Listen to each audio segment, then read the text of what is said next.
Hörmətli müəllimlər, bugünkü görüşümüzdə 22-ci və 24-cü dərslər üzərindən təlimin hazırlığı keçiriləcək və bundan əvvəl təbii ki, bir neçə məqamlara toxunmaq istəyirdim. Sonra isə söz verəcəm Fərdi müəllimə. Fərdi müəllimə materiallarla bağlı məlumatları verəcək. Deməli, ilk öncə həmişəki kimi komanda strukturunu üzərindən tez keçirəm. Aktlar ödənişlərlə bağlı mənə müraciət edə bilərsiniz. Cəmilə xanıma koordinatorluq və təşkilatçılıqla əlaqəli, yəni həm təlimçilərin, həm müəllimlərlə əlaqə saxlayır. Şəbnəm xanım isə cədvəllə əlaqəli təlimçilərin vaxtını, hər hansı təlimçilərdə problem olursa və eyni zamanda da həmçinin koordinatorluq işini görür. Bu qədər. Bu hissədən tez keçmək istəyirəm və burada əslində yeniliklərdən bizə ödənişlərlə əlaqəlidir. Qaymələrlə bildirmək istəyirdim. Qaymələrlə əlaqəli nəyə bildirmək istəyirdim? Əvvəl də bu problemimiz olmuşdu. Bilirəm ki, qaymələrlə problemlər yaşanılır. Ödənişlərlə gecikmələr olur. Ona görə əvvəlcədən bildirmək istədim ki, aktları imzaladığınız zaman, misal üçün, sizin əlinizə akt gəlibdir.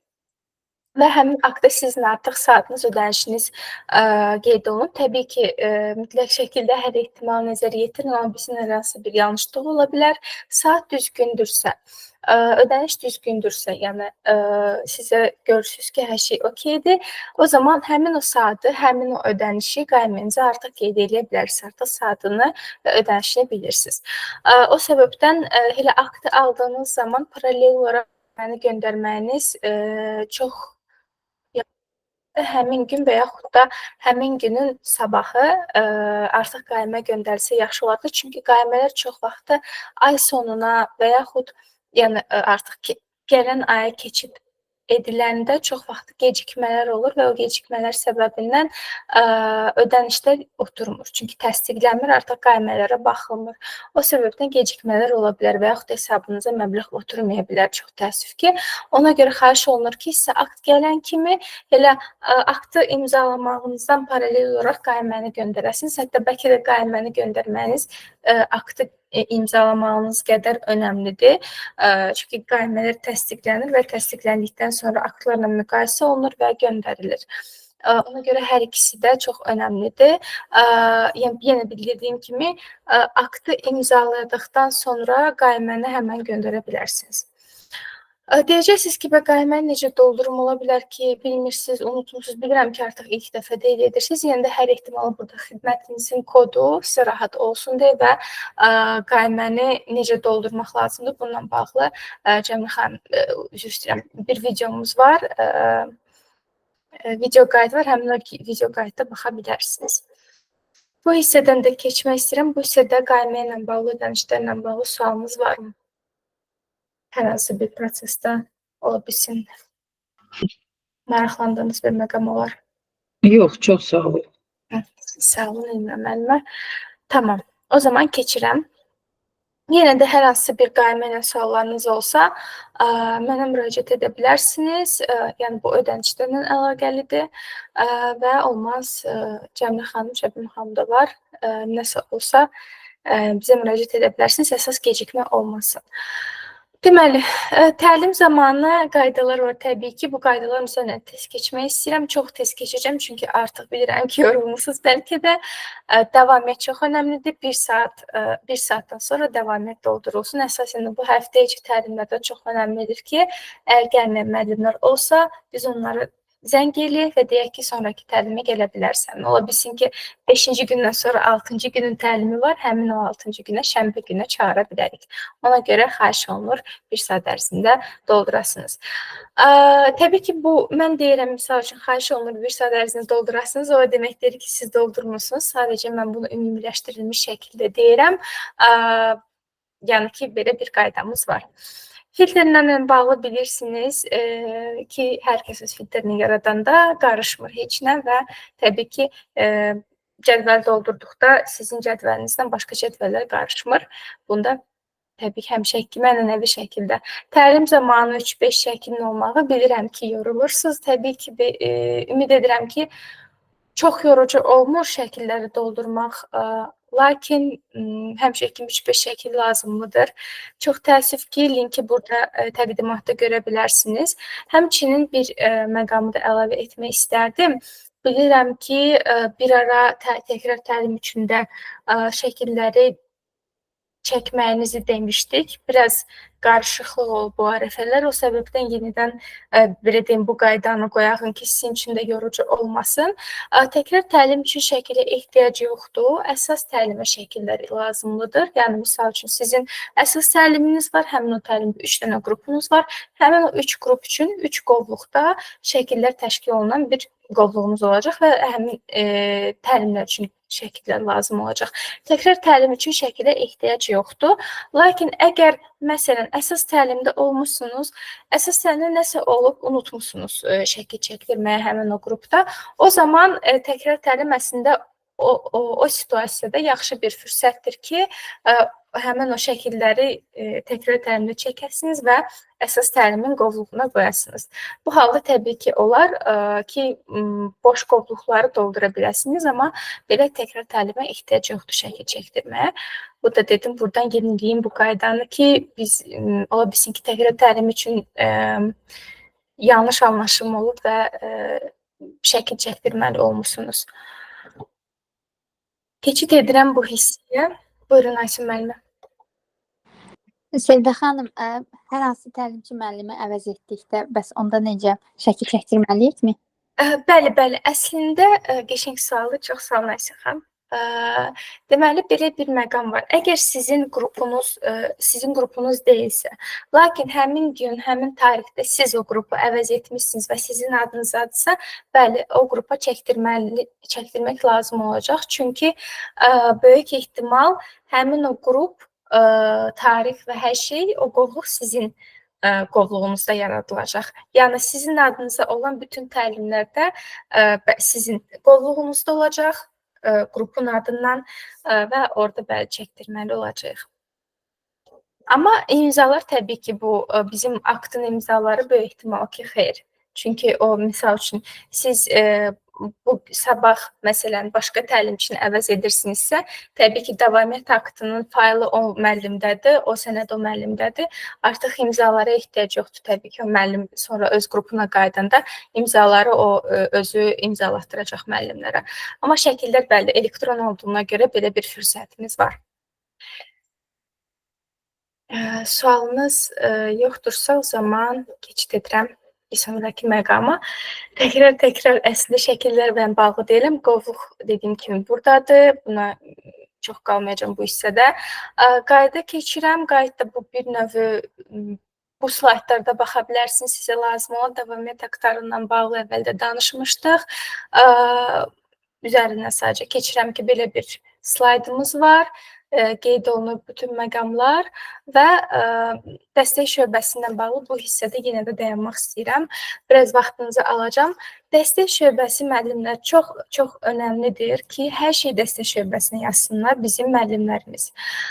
Çünki, məsələn, sizə gəlib müraciət edə bilərlər. İlk öncə sizi bilirik ki, sizi narahat edirlər, narahat etmirlər. Sadəcə müəllimləriniz çox sual verə bilərlər. Sizin üzərinizə çox öhdəlik qoya bilərlər, hansı ki, siz məcburiyyətində deyilsiniz o öhdəlikləri daşımağa və yaxud da bizə hər hansısa bir məqamı bildirməli deyilsiniz, ona vaxt sərf etmək məcburiyyətində deyilsiniz.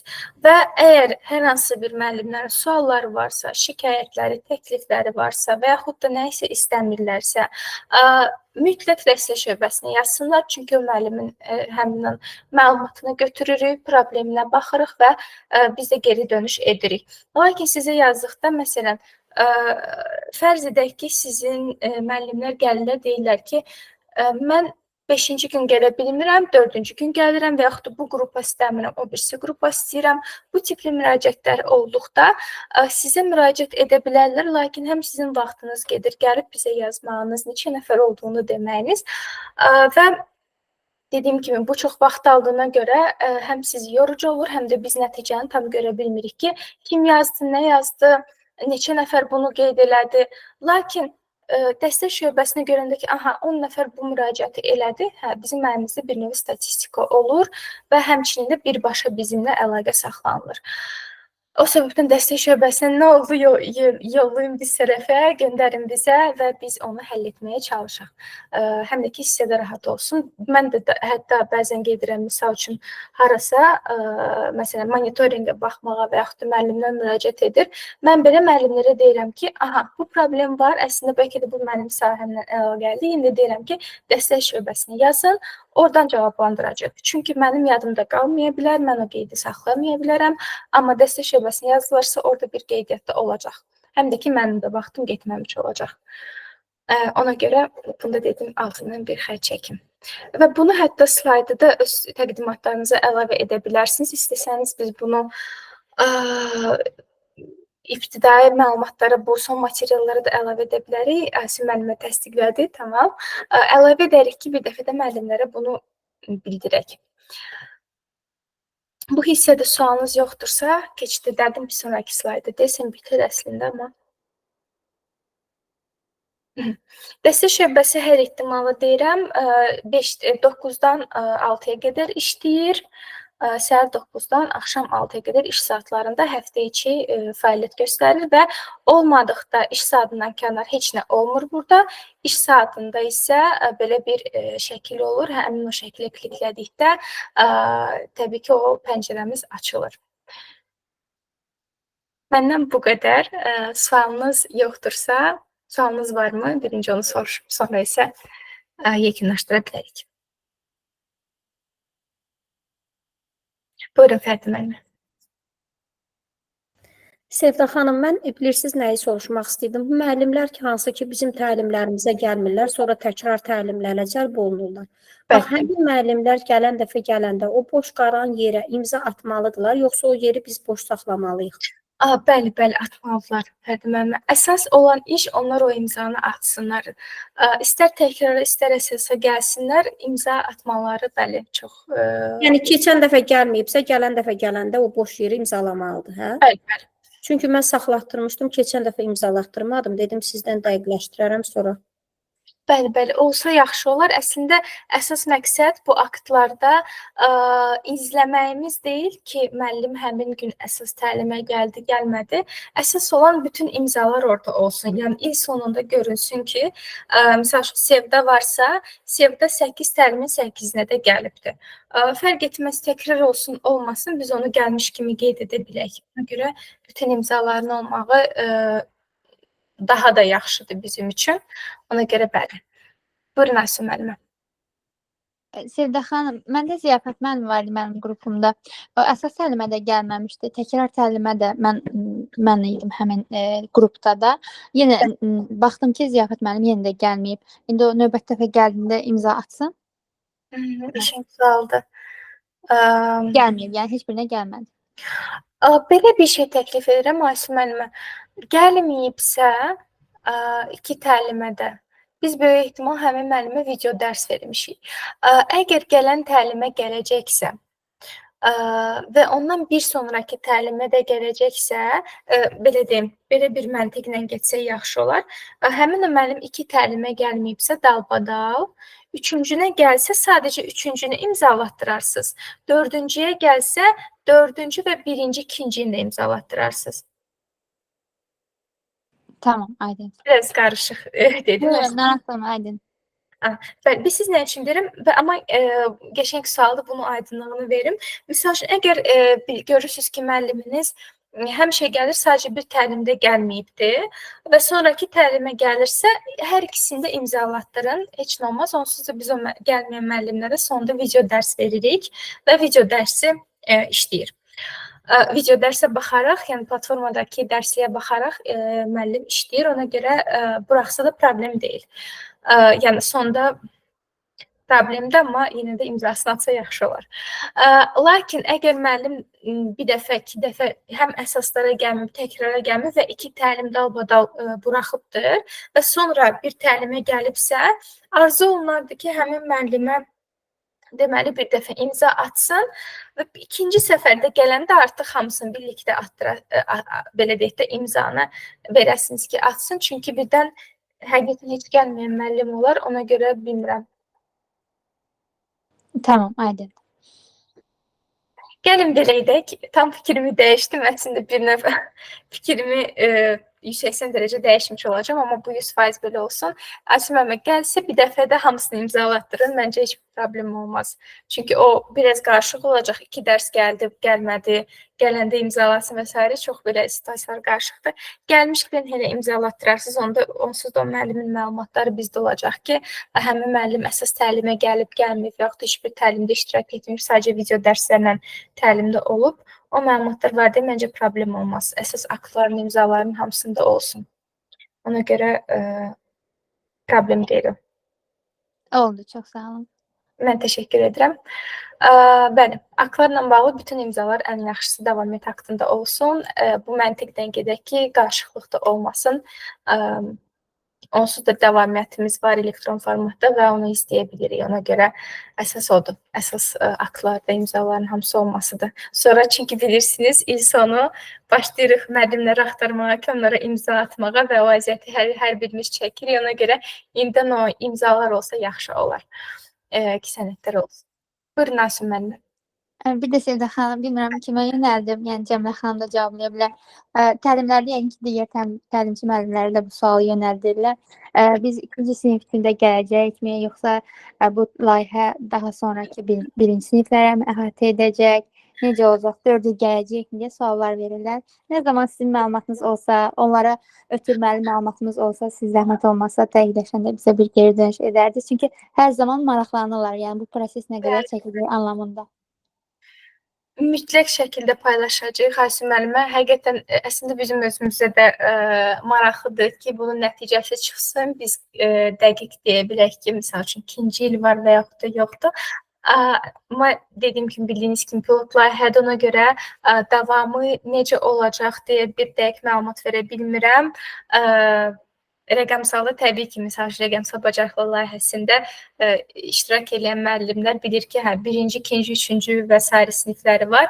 Amma bu layihədə hələlik o dəqiq deyil də, bizi dəqiq deyə bilmirəm. Lakin inşallah ki, dəqiq bir qərar çıxdıqdan sonra bunu mütləq şəkildə ilk sizinlə, sonra isə müəllimlərlə paylaşacağıq.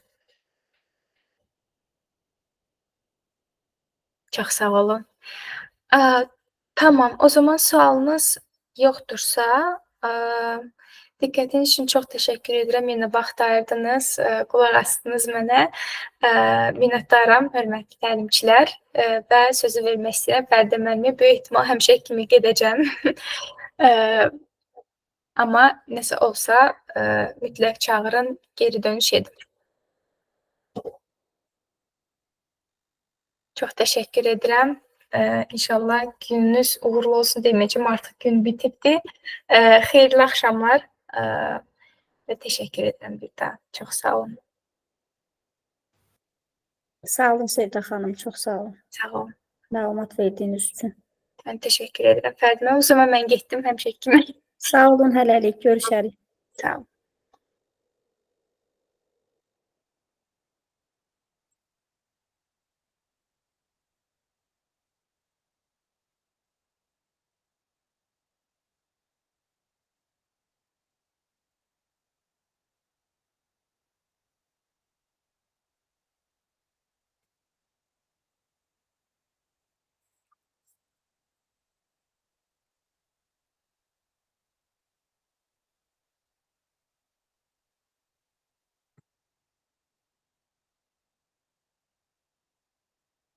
Müəllimlər, ekran görünürmü? Bəli, müəllim görünür. Yaxşı. Əgər görüntü ilə səslə bağlı nə isə problem olsa, siz mənə deyərsiniz, mikrofonunuzu açın. Çünki mən nümayiş etdirəm deyə sizi görmürəm. Və yaxud hər hansı bir sualınız olsa, hardasa saxlamaq istəsəz, mikrofonu açın, dayandırın, müzakirə eləyək, sonra daha davam eləyək. Çalışacağım ki, üstündən tez keçim, sizi çox saxlamayım. Bilirəm, oruçluq ayıdır. İnşallah ki, iftara qədər bitirərik.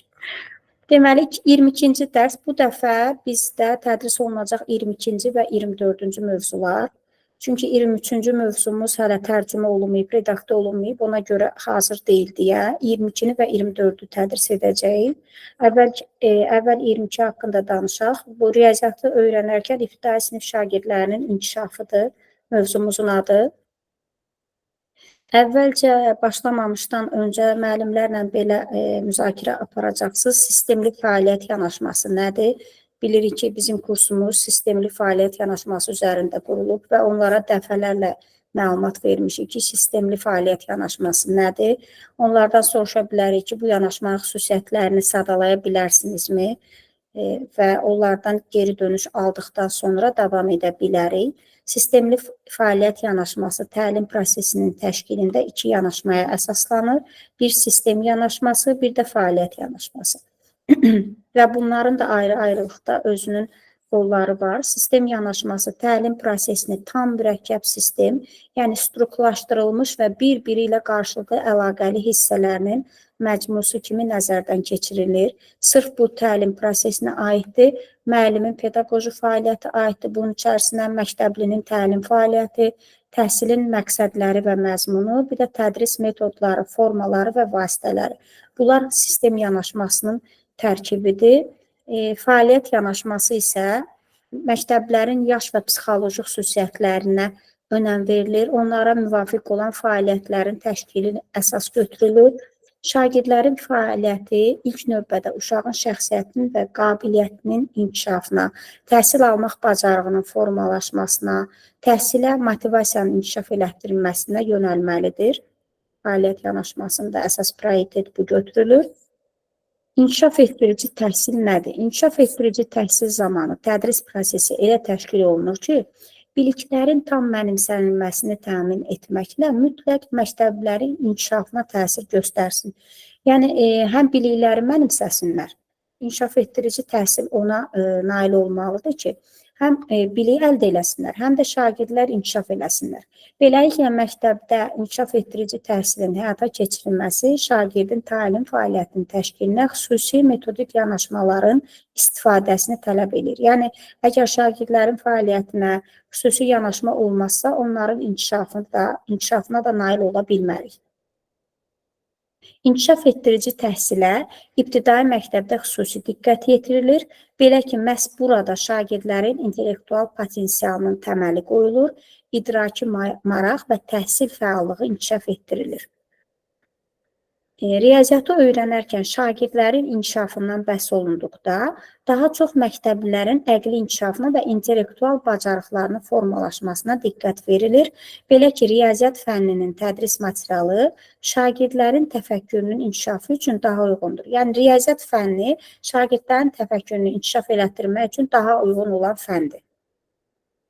Bəs intellektual bacarıqlar nədir? İntellektual bacarıqlar məktəblilərin əqli fəaliyyətinin üsulları və ya onların təlim fəaliyyətinin üsullarıdır. Şagirdlər bu üsullara yiyələndikdən sonra onlar öyrənmə üsulları kimi işləyir.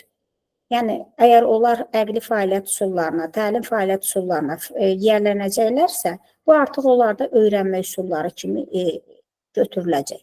Məktəblərə sintez vasitəsilə təhlil həyata keçirmək bacarığını öyrədərkən, riyaziyyat dərslərində şagirdlərin intellektual bacarıqlarının inkişaf etdirilməsini nəzərdən keçirək.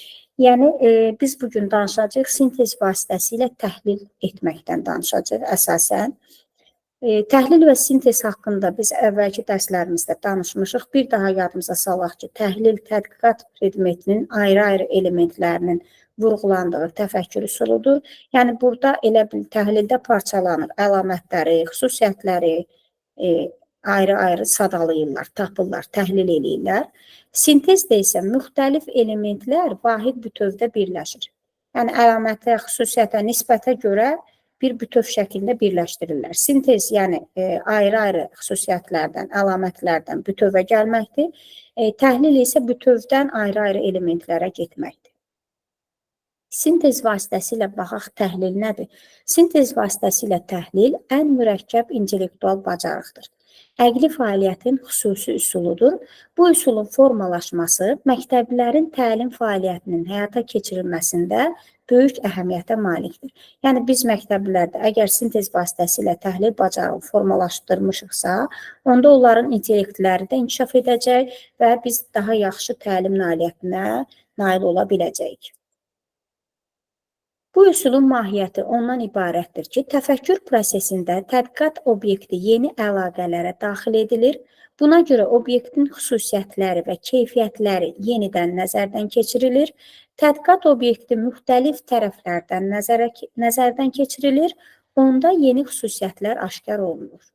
Beləliklə, sintez vasitəsilə təhlil, tədqiqat obyektlərinin yeni tərəflərini, keyfiyyətlərini və xüsusiyyətlərini, onları bu axtarılan xüsusiyyətlərin təzahür olunduğu əlaqələr və münasibətlər sisteminə daxil edərək kəşf etməyə imkan verir.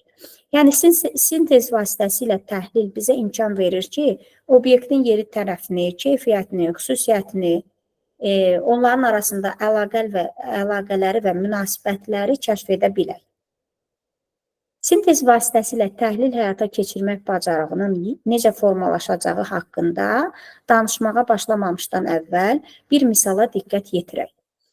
Baxın, belə bir misal bizim əvvəlki dərslərimizdə bu tipli misalları müəllimlərə göstərmişik. Yəni, demişik ki, bunların hansı ümumi üsullardır, hansı xüsusi üsullardır. İndi bu misalın üzərində biz danışacağıq. Məsələn, bunu həll etmək üçün, asanlaşdırmaq üçün həll yolunu 49-u yuvarlaq onluğa gətirir şagirdlər. Onun üzərinə bir qoyurlar ki, 49-50 olsun. Daha sonra isə digər ədədi onun üzərinə əlavə edirlər və bu biri kənardan gətirmirlər. Biz demişdik ki, əgər kənardan gətiririksə, o xüsusi üsuldur. Amma içərisində ədədlərin, yəni toplananların özlərindən istifadə edərək birini yuvarlaqlaşdırırıqsa, digərini də sonra əlavə ediriksə, bu ümumi üsuldur. Bu üsul yenə də elə ümumi üsuldur. Sadəcə burada nəyə diqqət etməliyik? Burada şagird 49-un üzərinə 28-i əlavə etmək üçün elə bil ki, düşünür, fikirləşir ki, mən bu 28 ədədini 49-un üzərinə necə əlavə edim ki, mənə daha asan olsun və 28 ədədini 27 və 1-ə parçalayır, gördüyünüz kimi və bu isə misalda bizə verilməmişdir. Bizə tam-tamına 28 verilmişdir, amma şagird götürdü bu 28-i 27 və 1-ə parçaladı. Və bu da onun düşünmə prosesi nəticəsində yarandı da. Yəni, şagird düşündü ki, mən necə edə bilərəm ki, daha asan toplaya bilim, mən necə edə bilərəm ki, 49 ədədini yuvarlaq ədədə çevirim və mən o birisi toplanandan necə istifadə edə bilərəm. Bax, bunların hamısı düşünmə prosesində yarandı və 28 ədədini o fərqli göstərdi. 27 üstə gəl 1 kimi göstərdi. Daha sonra isə toplama əməlini yerinə yetirdi. Bax, buna misal olaraq burada qeyd olunub ki, məhz bu düşüncələr sintez vasitəsilə təhlili xarakterizə edir. Yəni, bir şagird əgər tapşırıq üzərində belə bir dəyişiklik apara bilirsə, deməli, o elə sintez vasitəsilə təhlil etmiş olur. Və burada isə sintez vasitəsilə təhlil üsuluna yiyələnmək üçün şagirdlərin fəaliyyət növləri qeyd olunub. Elə biz bax bu 22-ci mövzuda sırf bu 4 fəaliyyət növü haqqında söhbət edəcəyik. Bu 4 fəaliyyət növü haqqında danışacaq ki, həmin bu fəaliyyət növlərini əhatə etsə, əgər müəllim dərsində, o şagird sintez vasitəsilə təhlilə nail ola biləcək o şagirdin üzərində.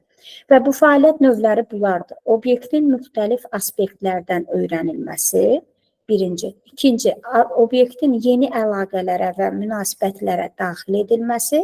Üçüncü, obyektin gizli təyin edilmiş yeni xüsusiyyətlərinin və keyfiyyətlərinin aşkar edilməsi. Dördüncü, obyektin yeni xüsusiyyətlərinin və keyfiyyətlərinin qeyd edilməsi.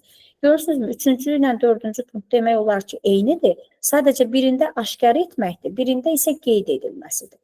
İndi bunların hamısına ayrı-ayrılıqda nəzərdən keçirəcək, baxacaq. Deməli, birinci obyektin müxtəlif aspektlərdən öyrənilməsi. Deməli, bunlarda həmin bunu inkişaf elətdirmək üçün müxtəlif üsullardan istifadə etmək olar. Birincisi, öyrənilən obyektin müxtəlif anlayışlar baxımından nəzərdən keçirilməsi. Yəni, ona fərqli şəkildə baxır da. Adından da göründüyü kimi müxtəlif aspektdən baxmaq nədir?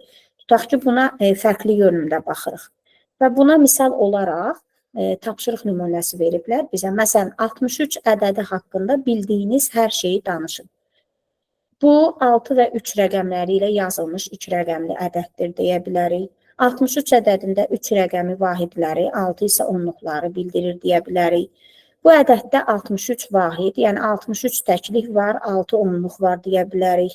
Və yaxud 63 ədədindən əvvəlki ədəd 62, sonraki ədəd isə 63, yox, üzr istəyirəm. 62 ədədidir, 63-dən sonraki ədəd isə 64 ədədidir deyə bilərik. Və yaxud deyə bilərik ki, 63 ədədi 64-dən bir vahid kiçikdir, 62-dən bir vahid böyükdür. Yəni, biz 63 ədədi haqqında görün nə qədər fikir sadaladıq. Yəni, bu elə bir anlayışa fərqli aspektdən baxmaq deməkdir. İkinci isə müəyyən riyazi obyekt haqqında müxtəlif tapşırıqların qoyulması. Buna baxaq. Məsələn, 12 çıx 4 bərabərdir 8 bərabərliyini yazmaları üçün şagirdlərə aşağıdakı tapşırıqları təklif eləmək olar. 14 azalandan 4 çıxılanı çıxdıqda 8 fərqinin alınacağını göstərən misal yazın. Yəni, belə də deyə bilərik səsli şəkildə və yaxud 12-nin azalan, 4-ün çıxılan, 8-in fərq olduğu misalı yazın. Və yaxud 12-ni 4 vahid qədər yazılıb, indi əslində tərcümədə belə düşüb də, 12-ni 4 vahid azaltsaq, 8 alacağımızı göstərən misal yazın. 4-ün 12-dən 8 vahid kiçik olduğunu göstərən misal yazın. 12-nin 4-dən 8 vahid böyük olduğunu göstərən misal yazın. Yəni, görürsünüzmü, bir çıxma əməlinə görə biz fərqli şəkildə bu çıxma əməlinə görə şifahi səsləndirmələr edə bilərik ki, bunu şagird bunu dinləməklə həmin bu 12 çıxılsın 4 bərabərdir 8 bərabərliyini yaza bilər. Və buna misal olaraq bizə verilib 29, 32, 34, 36, 37, 39 və 40 ədədlərinin olduğu ardıcıllıq və bu tapşırığı biz müəllimlərlə edəcəyik və burada müəllimlərdən tələb olunacaq ki, bu ardıcılığa görə suallar tərtib etsinlər. Və yaxşı olar ki, onları qrupa bölək, 3 qrupa ayıra bilərik və hər qrup fərqli suallar tərtib edə bilər. Təbii ki, öz təfəkkürlərinə uyğun suallar qura bilərlər və bir qrupun qurduğu sualı digər qrup cavablandırsa daha maraqlı olar təlimimiz. Və buna aid metodik vəsaitimizdə 3 dənə sual qeyd olunub. Biri, səhv etmirəmsə, elə birinci sinifə aid olan sual 29 və 32 arasında yerləşən ədədləri yazın və yaxud 32 ilə 34 arasında yerləşən ədədləri yazın. Bu sırf elə ədəd oxuna aid olan sualda birinci sinifə aiddir. Digər suallarda metodik vəsaitdə var, oradan baxa bilərsiniz. Özünüz də fərqli suallar, özümüz yox, daha doğrusu müəllimlər də fərqli suallar hazırlaya bilərlər. Daha sonra üçüncü tip mətn tapşırıqlarının müxtəlif məntiqi əsaslarının müəyyən edilməsi. Burada məsələnin məntiqi əsası obyektlər arasında məsələnin həlli üçün zəruri olan bütün riyazi nisbətləri əks etdirir. Şərtin məntiqi əsası açıq və ya gizli təqdim edilə bilər. Məsələnin şərtinin açıq məntiqi əsası məsələnin şərtində təsvir olunan verilənləri arasındakı nisbətləri əks etdirir. Yəni, burada bunu demək istəyir ki, hər hansı bir məsələyə baxanda biz orada açıq-aşkar şərti görürük. Görürük ki, bizə nə verib, bizdən nə istəyir. Amma bu məsələnin şərtində açıq verilməyən gizli bir məqam da ola bilər ki, şagird o gizli məqamı müəyyən edib, bu məsələni fərqli bir üsulla həll edə bilər. Bax, bu slaytda bizə onu demək istəyir. Şərtin gizli məntiqi əsasından danışıldıqda isə məsələnin şərtində qeyd olunan nisbətlərdən əlavə digər gizli şərtlər nəzərdən keçirilir. Bax, burada da elə mənim dediyimi izah etməyə çalışır o abzasda və belə bir məsələ nümunəsi verib bizə. Məsələdə deyir ki, ambara əvvəl 108 kiloqram, daha sonra isə 54 kiloqram kartof gətirdilər. Bu kartofu 9 kisəyə bərabər payladılar, bir kisədə neçə kiloqram kartof oldu. Müəllimlər, zəhmət olmasa siz deyə bilərsinizmi, bu məsələni ənənəvi üsulla, yəni ki, şagirdə təqdim etmişik, necə həll etməlidir? Yəni, adi qaydada necə həll edirlər? Səsləndirə bilərsinizmi? Bəli, müəllimə. Yəni 108 ilə 54 toplanılacaq və deyir bu kartof 9 kisəyə bərabər paylandı. Alınan cavab da 9-a bölünəcək. Aha, bəli, doğru səsləndirirsiniz. Müəllimə İlhamə xanımdır məncə danışan. Sahibə müəllimə. Sahibə müəllimə. Aha, çox Bəli. sağ olun Sahibə müəllimə. Buyurun, buyurun. Aha, burada bəli, düz deyirsiniz. Yəni bunun həll yolu budur da. Toplayacaqlar, daha sonra isə 9-a böləcəklər və bir kisəyə düşən kartofun kütləsini müəyyən edəcəklər. Bu indi bunun verilən əsaslarla həll edilməsidir. Yəni aydın olan. Bir də var gizli. Yəni bu məsələnin şərtində belə bir gizli məqam var ki, bəzi şagirdlər düşünərək onu həmin o gizli məqamlarına aydınlıq gətirərək digər yolda, başqa bir üsulla həll edə bilərlər. Bu məqamda nədir? Şagird düşünə bilər ki, əvvəl 108 kiloqram gətiriblər, sonra isə 54 kiloqram gətiriblər və bu 54 108-in yarısına bərabərdir. 108-in içərisində 2 dənə 54 var. Və bu gətirilən kartofları biz ümumilikdə götürdükdə ümumi kütləsi 3 dənə 54-ə bərabərdir. 108-in içərisində 2,54 var. 1,54-ü də sonradan gətiriblər. Ümumilikdə mağazaya, ambara gətiriblər 3 dənə 54. Və hər 54-ün, 1,54-ün içərisində 1,54-ü daha doğrusu 9-a böləndə 6 eləyir. Və qarışdırdım mən də. Yox, bu kartofu 9, yox. Deməli 3 dənə 54 var və bu deyir bu kartofu 9 kisəyə bölüblər. Əgər 9 kisəyə bölüblərsə 3,54-ü onda biz 9 kisəyə bölməyəcəyik də hər 54-ü neçə kisəyə bölməliyik? Hamısını bir yerdə 9-a böləcəyik də. Onda 1,54-ü neçə kisəyə bölməliyik? 3. Aha, bəli. Bax 1,54-ü artıq 3 kisəyə böləcək. 108-in də içərisində 2,54 var. O 54-ü də 3-ə, o 54-ü də 3-ə. Və beləliklə 1,54-ü 3-ə bölməklə bir kisədə olan kartofun, yəni həcmini, kütləsini tapa bilər. Təbii ki, bu artıq bax bu olur gizli məqam. Yəni hər hansı ola bilir də, yəqin ki, siz də razılaşarsınız ki, sinifdə bəzən demirəm, sayı çox olur. Olur ki, bir sinifdə 2 nəfər, bir sinifdə bir nəfər, elə sinif olar ki, ola da bilməz. Elə uşaqlar olur ki, onlar xüsusi düşünürlər. Yəni, onlar məsələləri özlərinin istədiyi üsulla, yəni onlara daha rahat gələn üsulla belə həll edə bilirlər. Bax, elə bu gizli məqamın aşkar edilməsi və həll edilməsidir. Deyəndə bunu nəzərdə tuturdu. İzah edə bildimmi? Qaranlıq qaldısa bir də izah edə bilərəm. Hərdə müəllimə, bir də əlavə söz kimi qeyd etmək olar. Yəni müəllimlər yəqin ki, belə düşünürlər. Məsələn, 108-i də 9-a ayrıca bölə bilər, 54-ə həmçinin ayrıca 9-a bölə bilər. Çünki hər ikisi də 9-a tam bölünür. Sizin qeyd etdiyiniz kimi xüsusi düşünən uşaqlar bu üsulu da seçə bilərlər. Hə, daha asan. Düzdür, bu hər zaman, bəli, düzdür, hər zaman bu keçərli deyil. Çünki məsələn 108 9-a tam bölünməyə də bilərdi. İndi gördüm ki, tam bölünür, ona görə. Bəli, bəli. Əslində o bu 4-cü sinif məsələsidir, mənə elə gəlir ki, və 4-cü sinifə qədər artıq onlar bölünmə əlamətlərini keçirlər. Bəli, onlar yəni ədədə baxaraq bunu ayıraraq da, yəni daha asan olsun deyə elə də bölə bilərlər ki, 108-i də bölə bilərlər. 108-i dediniz neçəyə bölsünlər? 108-i də 9-a bölsünlər, 54-ü də 9-a bölsünlər məsələn. Onda doğru cavab alınacaqmı?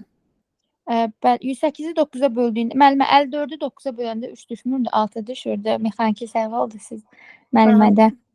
6 düşür. Bəli, 6 düşür. Mən 3 eşitdim, bəlkə də yanlış eşitdim. 108-i 9-a böldüyümüzdə müəllimə 12 düşər. 54-ü də 9-u böldüyümüzdə 6 düşər. Cəmi 18 eşit eləyir. Hədə, yəni sonda artıq, yəni o aldıqları doğru cavab deyil də, aldıqları o qisməti də, bölmənin nəticələrini də sonda birləşdirməlidirlər. Bax, mən sizə ona görə o sualı verdim ki, yəni bunu bölməklə bitdimi? Çünki 12 ilə 6-nın cəmi 18 edir. Yəni bölməklə bitmir də, böləndən sonra o qismətləri toplamalı, bəli. Bəli, belə üsulla da həll edə bilərlər. Ola bilər ki, hansısa uşaq, bu da xüsusi üsuldur. Yəni, gizli bir məqamın tapılması və həll edilməsidir ki, onu da edə bilərlər. Təbii ki. Yəni, ola bilər hətta bizim düşünmədiyimiz üsullar da var ki, şagirdlər bizdən əsasən fərqli düşünürlər. Onların beyinləri bizimkindən daha yaxşı işləyir. Bilməm, yaşları ilə əlaqəlidir, nədir? Elə, inanırsınız, elə uşaqlar olanda, elə üsullar tapanda adam belə qalır ki, yəni bunu nə qədər fikirləşdi o? Bu slaytların hamısında elə həmin o izahdan danışır. Ona görə keçirəm. Dördüncü, müxtəlif qanuna uyğunluqların, asılılıqların tapılması və nəticənin tərtib edilməsidir. Burada iki rəqəmli ədədin bir rəqəmli ədədə bölünməsinin şifahi üsullarını öyrənəndə şagirdlər hər sütundakı ifadənin hansı qaydaya görə yazıldığını müəyyən etməyi soruşmaq olar uşaqlardan ki, məsələn, 48-i 3-ə bölürdünsə, sən bu 48-i necə 30-a və 18-ə ayırmısan? Yəni, sənin ayırdığın toplananlar, şagird bilməlidir ki, onun ayırdığı toplananlar hər biri 3-ə bölünməlidir ki, bu hissəli növbəli şəkildə bölməni yerinə yetirə bilsin də. Həmçinin burada 64-ü 4-ə böləcəksə, elə ədəd seçməlidir ki, toplananlar seçməlidir ki, onun toplananları hər ikisi 4-ə bölünməsi olsun. Burada da həmçinin elə toplananlar seçməlidir ki, onların hər ikisi 6-ya bölünən olsun və bu üsulları nəzərdən keçirdikdən sonra 85-in 5-ə bölünməsinə aid üsulu isə şagirdlərdən almaq olar ki, bəs 85-i 5-ə bölmək üçün siz, yəni bu halların üçünü nəzərdən keçirdiniz. İndi bunun üçün siz özünüz necə edərsiniz? Hansı üsuldan istifadə edərsiniz? Hansı toplananlar şəklində göstərərsinizsə 85-i ki, siz onu rahat şəkildə 5-ə bölə biləsiniz. Bunu da şagirdlərdən almaq olar, həmçinin müəllimlərdən də soruşa bilərik davamını. Və burada onlar qeyd etməlidirlər ki, onlar qeyd etməlidirlər ki, şagird əsasən burada üsullara baxanda müəyyən etməyi bacarmalıdır ki, neyniyiblər? Toplananı seçəndə 3-ə bölünən ən böyük ədədi seçiblər, daha sonra qalığını. Burada da 4-ə bölünən ən böyük ədədi, təbii ki, cədvəl halında ən böyük ədədi və qalığını, burada 6-ya bölünən ən böyük ədədi və qalığını və burada da artıq onlar 5-ə bölünən ən böyük ədədi və qalığını toplananlar cəmi kimi göstərməlidirlər. O da olacaq 50 üstəgəl 35 kimi, daha sonra isə onların hər birini 5-ə bölə bilər. Bunu da üzərindən keçək. Daha sonra isə tapşırığın müxtəlif həll variantının nəzərdən keçirilməsidir. Burada da bizə xüsusi üsullar verilib və ümumi üsullar verilib. Mən aydınlıq gətirməmişdən öncə sizdən soruşmaq istəyərdim. Siz necə düşünürsünüz? Sizcə 4 variant var. Hansılar xüsusi, hansılar ümumi üsul kimi qiymətləndirə bilərik biz bunu? Hansına deyək? Burada birinci halla ikinci hal ümumidir. Yəni, əksər uşağın bunun edə biləcəyi üsuldur. Üçüncü hal mən düşünürəm ki, artıq xüsusi haldır. Çünki uşaqlar çox nadirən 9-la 9-un 2-yə vurulmasından icabı gəlib tapa bilirlər. Çünki adətən onluq və təkliyə ayırmaqlandır. Dördüncü haldır da həmçinin. Üçüncü, dördüncü hal xüsusi haldır, 1-2 ümumi. Bəli, müəllimə, bəli, doğru buyurursunuz. Bax, burada 1 ilə 2 adətən, biz təkrar vurma keçməmişdən öncə təkrar toplama keçirik və şagirdlər vurma əməlini təkrar toplama ilə də edə bilirlər. Ona görə bu ümumi hal kimi götürə bilərik bunu. Daha sonra təkliyə onluğa bölə bilirlər, yəni toplanan kimi göstərib vurmanı yerinə yetirə bilirlər. Adətən həmişə edirlər, ona görə ümumi. Amma 3-cü və 4-cü üsullarda isə xüsusi üsul kimi qiymətləndirə bilərik. Tamamilə düz dediniz. Üstündə dayanmıram, keçirəm bunun üzərindən.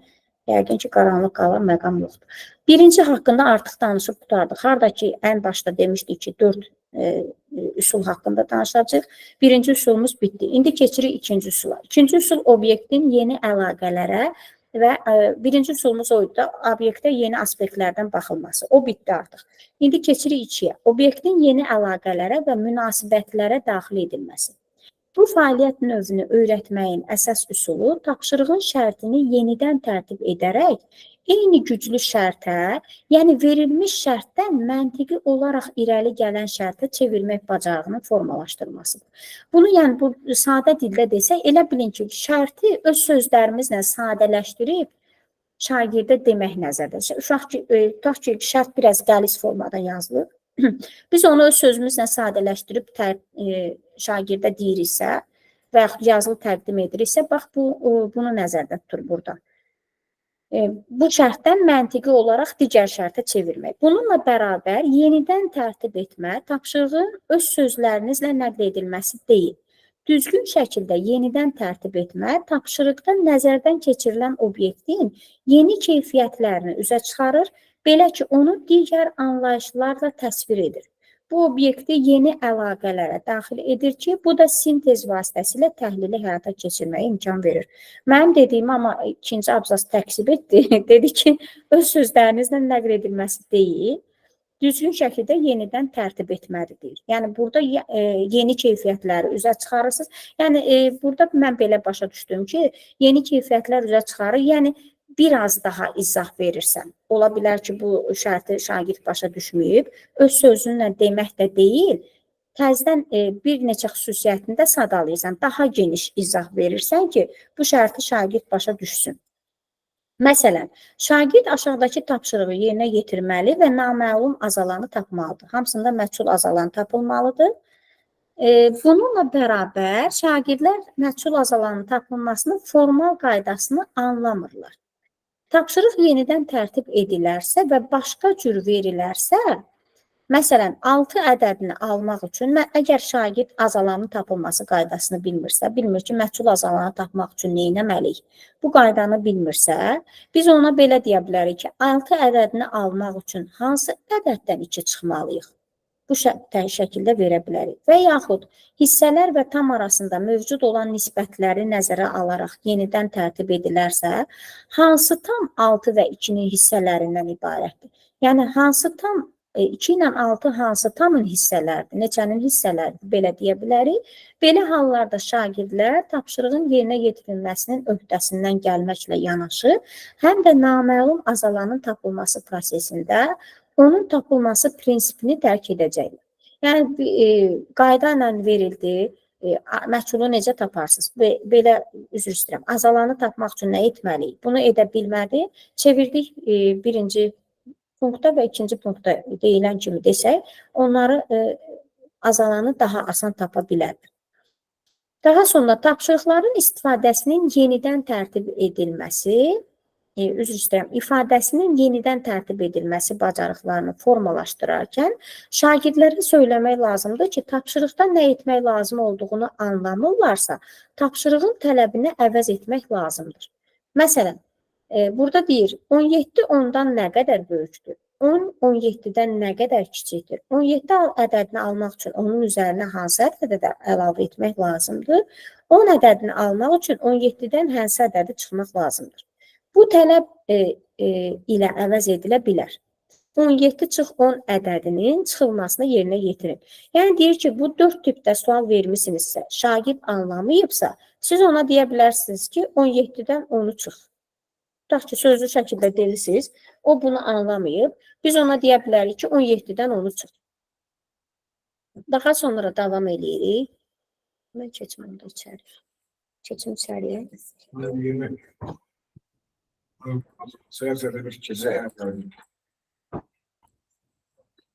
Yemək vardı, orada qoy qısın ye.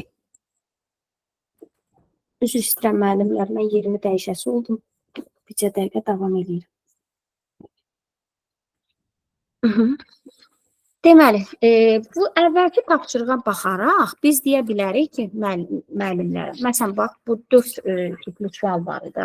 Və bu tapşırıqda müəllimlər 13, 16, 19 və 12 ədədlərini 9 vahid azaltmağa aid, hər birinə aid bu əvvəlki slaydda verilmiş sual tipli suallar hazırlamalıdırlar. Məsələn, deyə bilməlidirlər ki, 13 9-dan nə qədər böyükdür?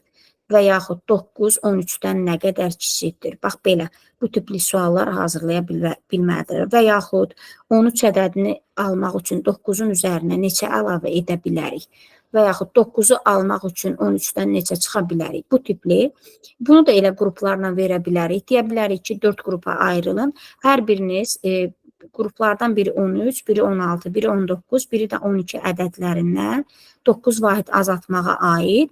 Bax, buradakı kimi 4 dənə sual hazırlasınlar. Daha sonra isə onu, bax, belə, başqa bir tələb ilə əvəz etsinlər. Yəni, sadə forma ilə əvəz etsinlər deyə bilərik. Və üçüncüdə nə deyir bizə? Mətn məsələlərinin sualının yenidən tərtib edilməsi çox vaxt şagirdlərin məsələnin həll yolunu müstəqil şəkildə tapmalarına səbəb olur.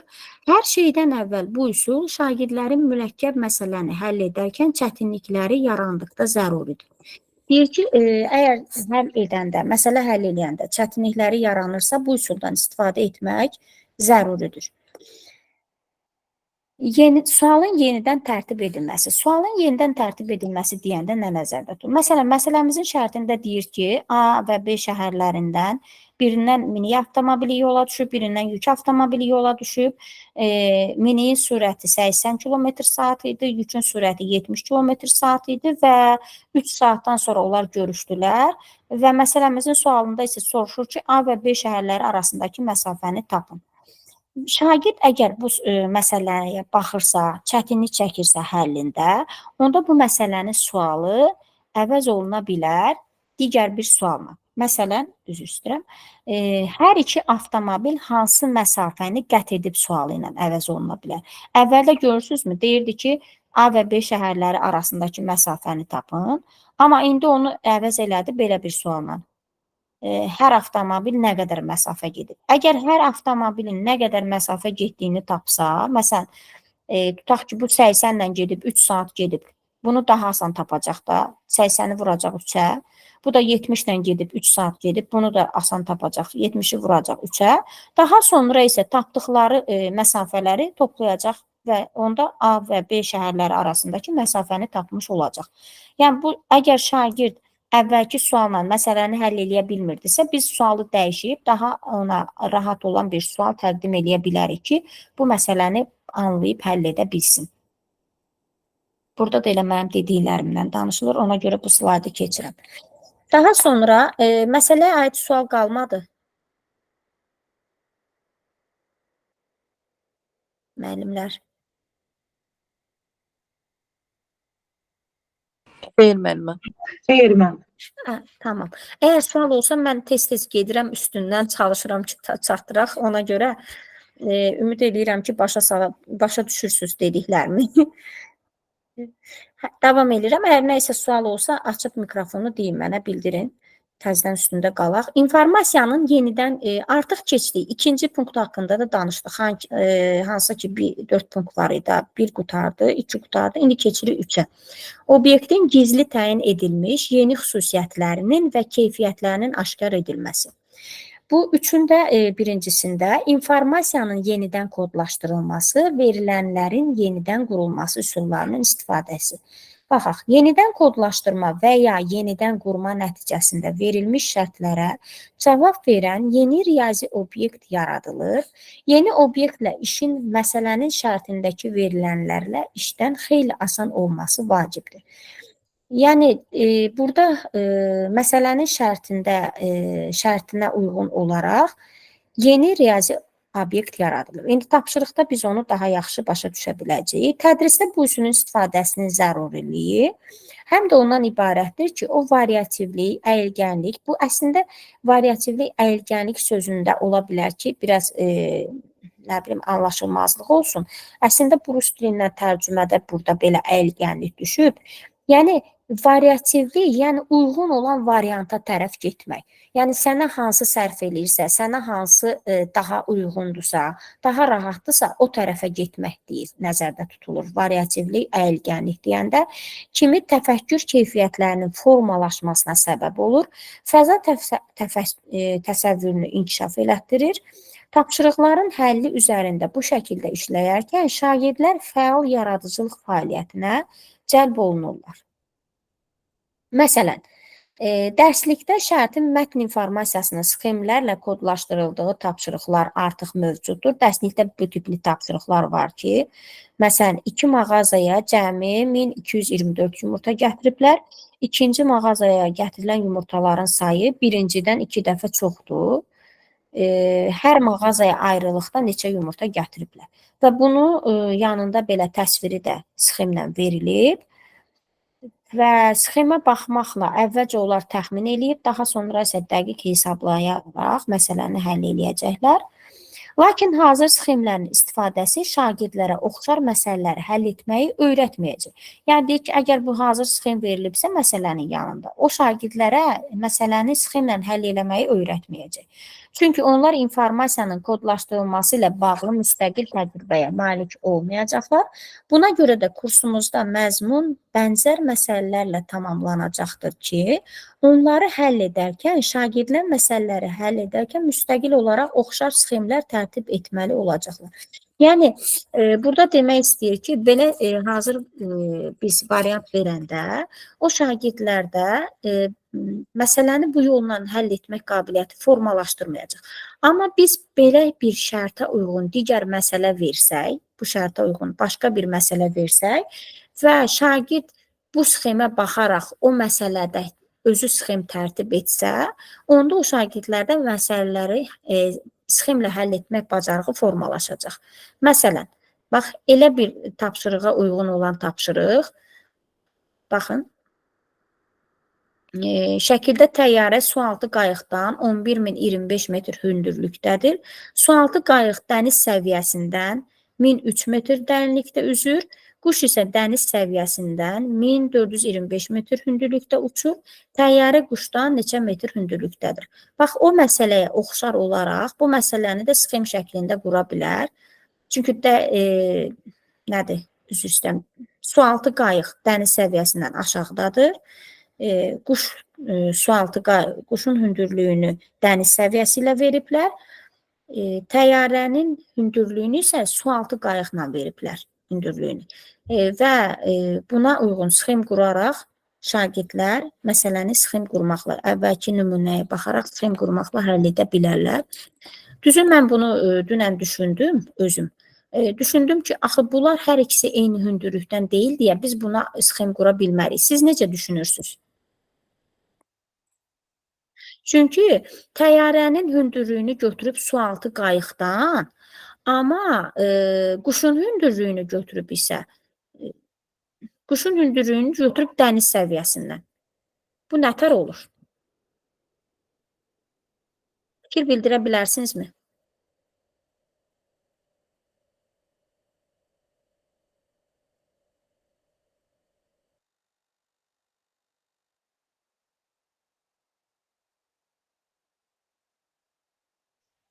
Fərdə müəllimə, yəni deyirsiniz ki, bunu həll etmək mümkün deyil.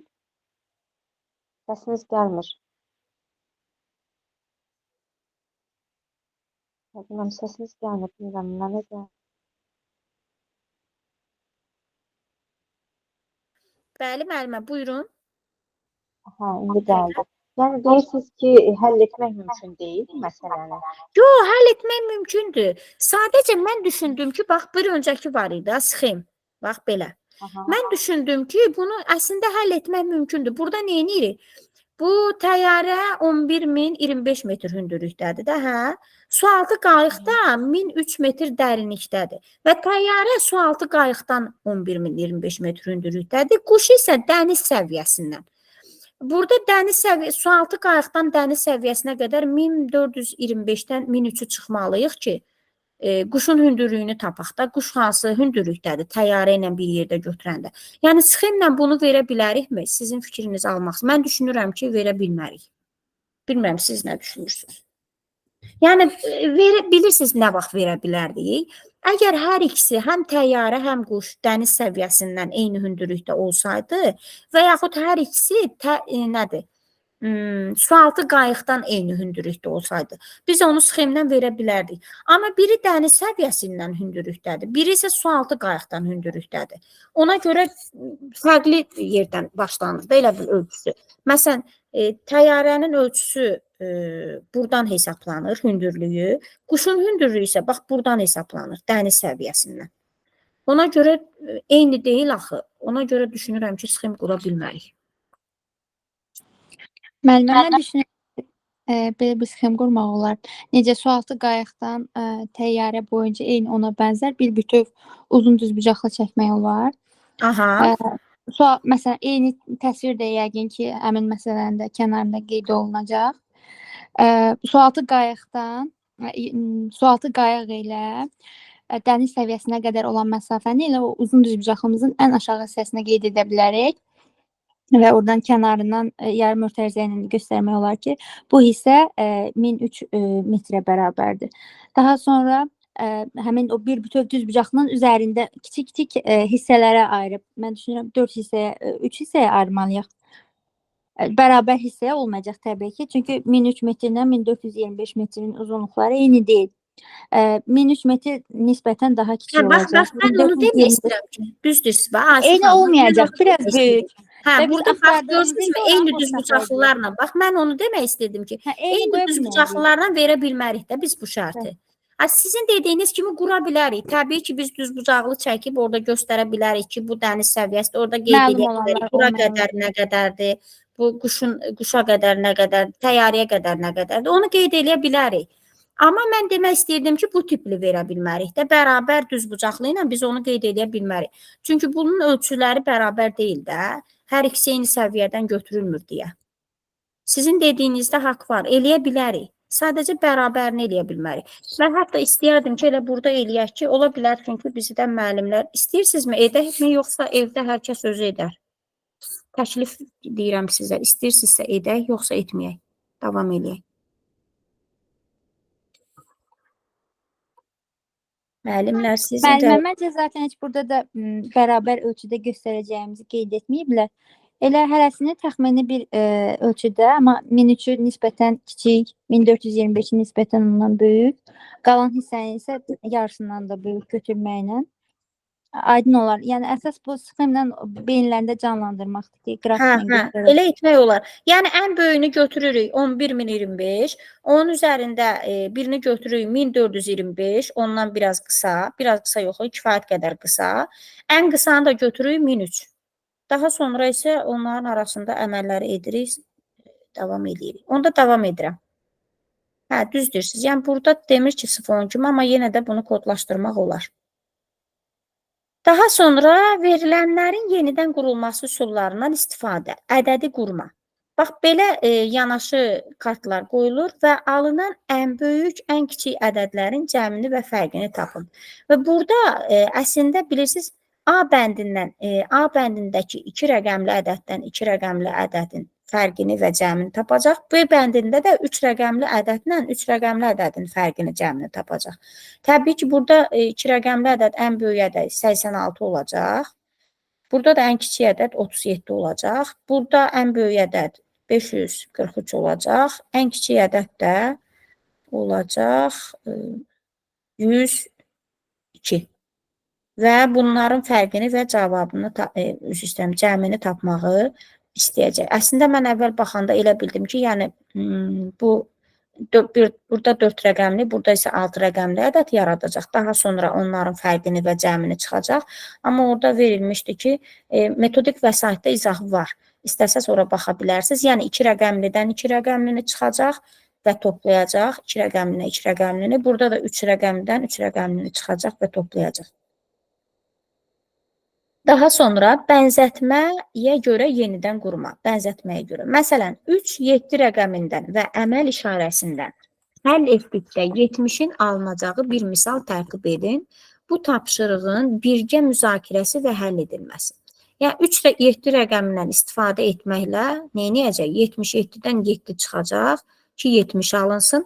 Bax, bu nümunəyə baxaraq digərini şagird özü tərtib etməlidir. 5, 4 rəqəmindən və əməl işarəsindən istifadə etməklə həll eləyəndə 400-ün alınacağı bir misal qurmalıdır. Bu da təbii ki, olacaq 444-dən 44-ün çıxılması cavabda. Yəni, burada oxşar nümunəyə, bənzətməyə görə yeni nümunənin qurulmasıdır. Deməli, şagird birinci tapşırığı həll edərkən ikinci tapşırığı oxşar şəkildə həll edə bilməsi üçün məhz nəyi anlamalıdır deyə sualla müəllimlərə müraciət edəcəyik 7-ci tapşırıqda. Bu isə 3-cü bəndimizin ikincisidir, nümunəyə görə qurma. Məsələn, nümunəyə görə qurma nədir? Burada həll edərkən nümunəyə görə verilmiş fiqurla yeni ardıcıllığın qurulmasıdır. Məsələn, tutaq ki, nümunədə verib bu qrafinləri belə.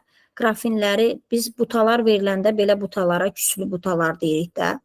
Bax, bu şəkildə bir-birlərinə arxalarını çevirərək dayanmış qrafinlərə uyğun olaraq bu el hərfini onun kimi ardıcıl düzməlidir. A bəndindəki təsvirə uyğun olaraq. Daha sonra telefon rəsmlərinə uyğun olaraq rombu düzməlidir belə. Yəni yarısını yuxarı, aşağı, yuxarı, aşağı yerləşdirməklə rombu belə düzməlidir. Daha sonra isə bu fırçalara baxaraq üçbucaqları üzü aşağı fırça, üzü yuxarı fırça, üzü aşağı fırça, üzü yuxarı fırça. Buna baxaraq üçbucağı da bu tipdə şagirdlər yerləşdirməyi bacarmalıdırlar. Və burada da tapşırıqdır. Müəllimlərlə bunu müzakirə edəcək ki, fiqurları düzgün yerləşdirmək üçün əşyaların yerləşməsi qanun uyğunluqlarını müəyyən edərkən şagird məhz nəyi anlamalıdır? Və burada da doğru cavablar verilib. Qanun uyğunluğu müəyyən edin. Bu qanun uyğunluğun çərçivədəki fiqurla tətbiq etməklə dəftərinizdə çəkin. Tipli tapşırığı şagird bu qaydada müəyyən edəcək.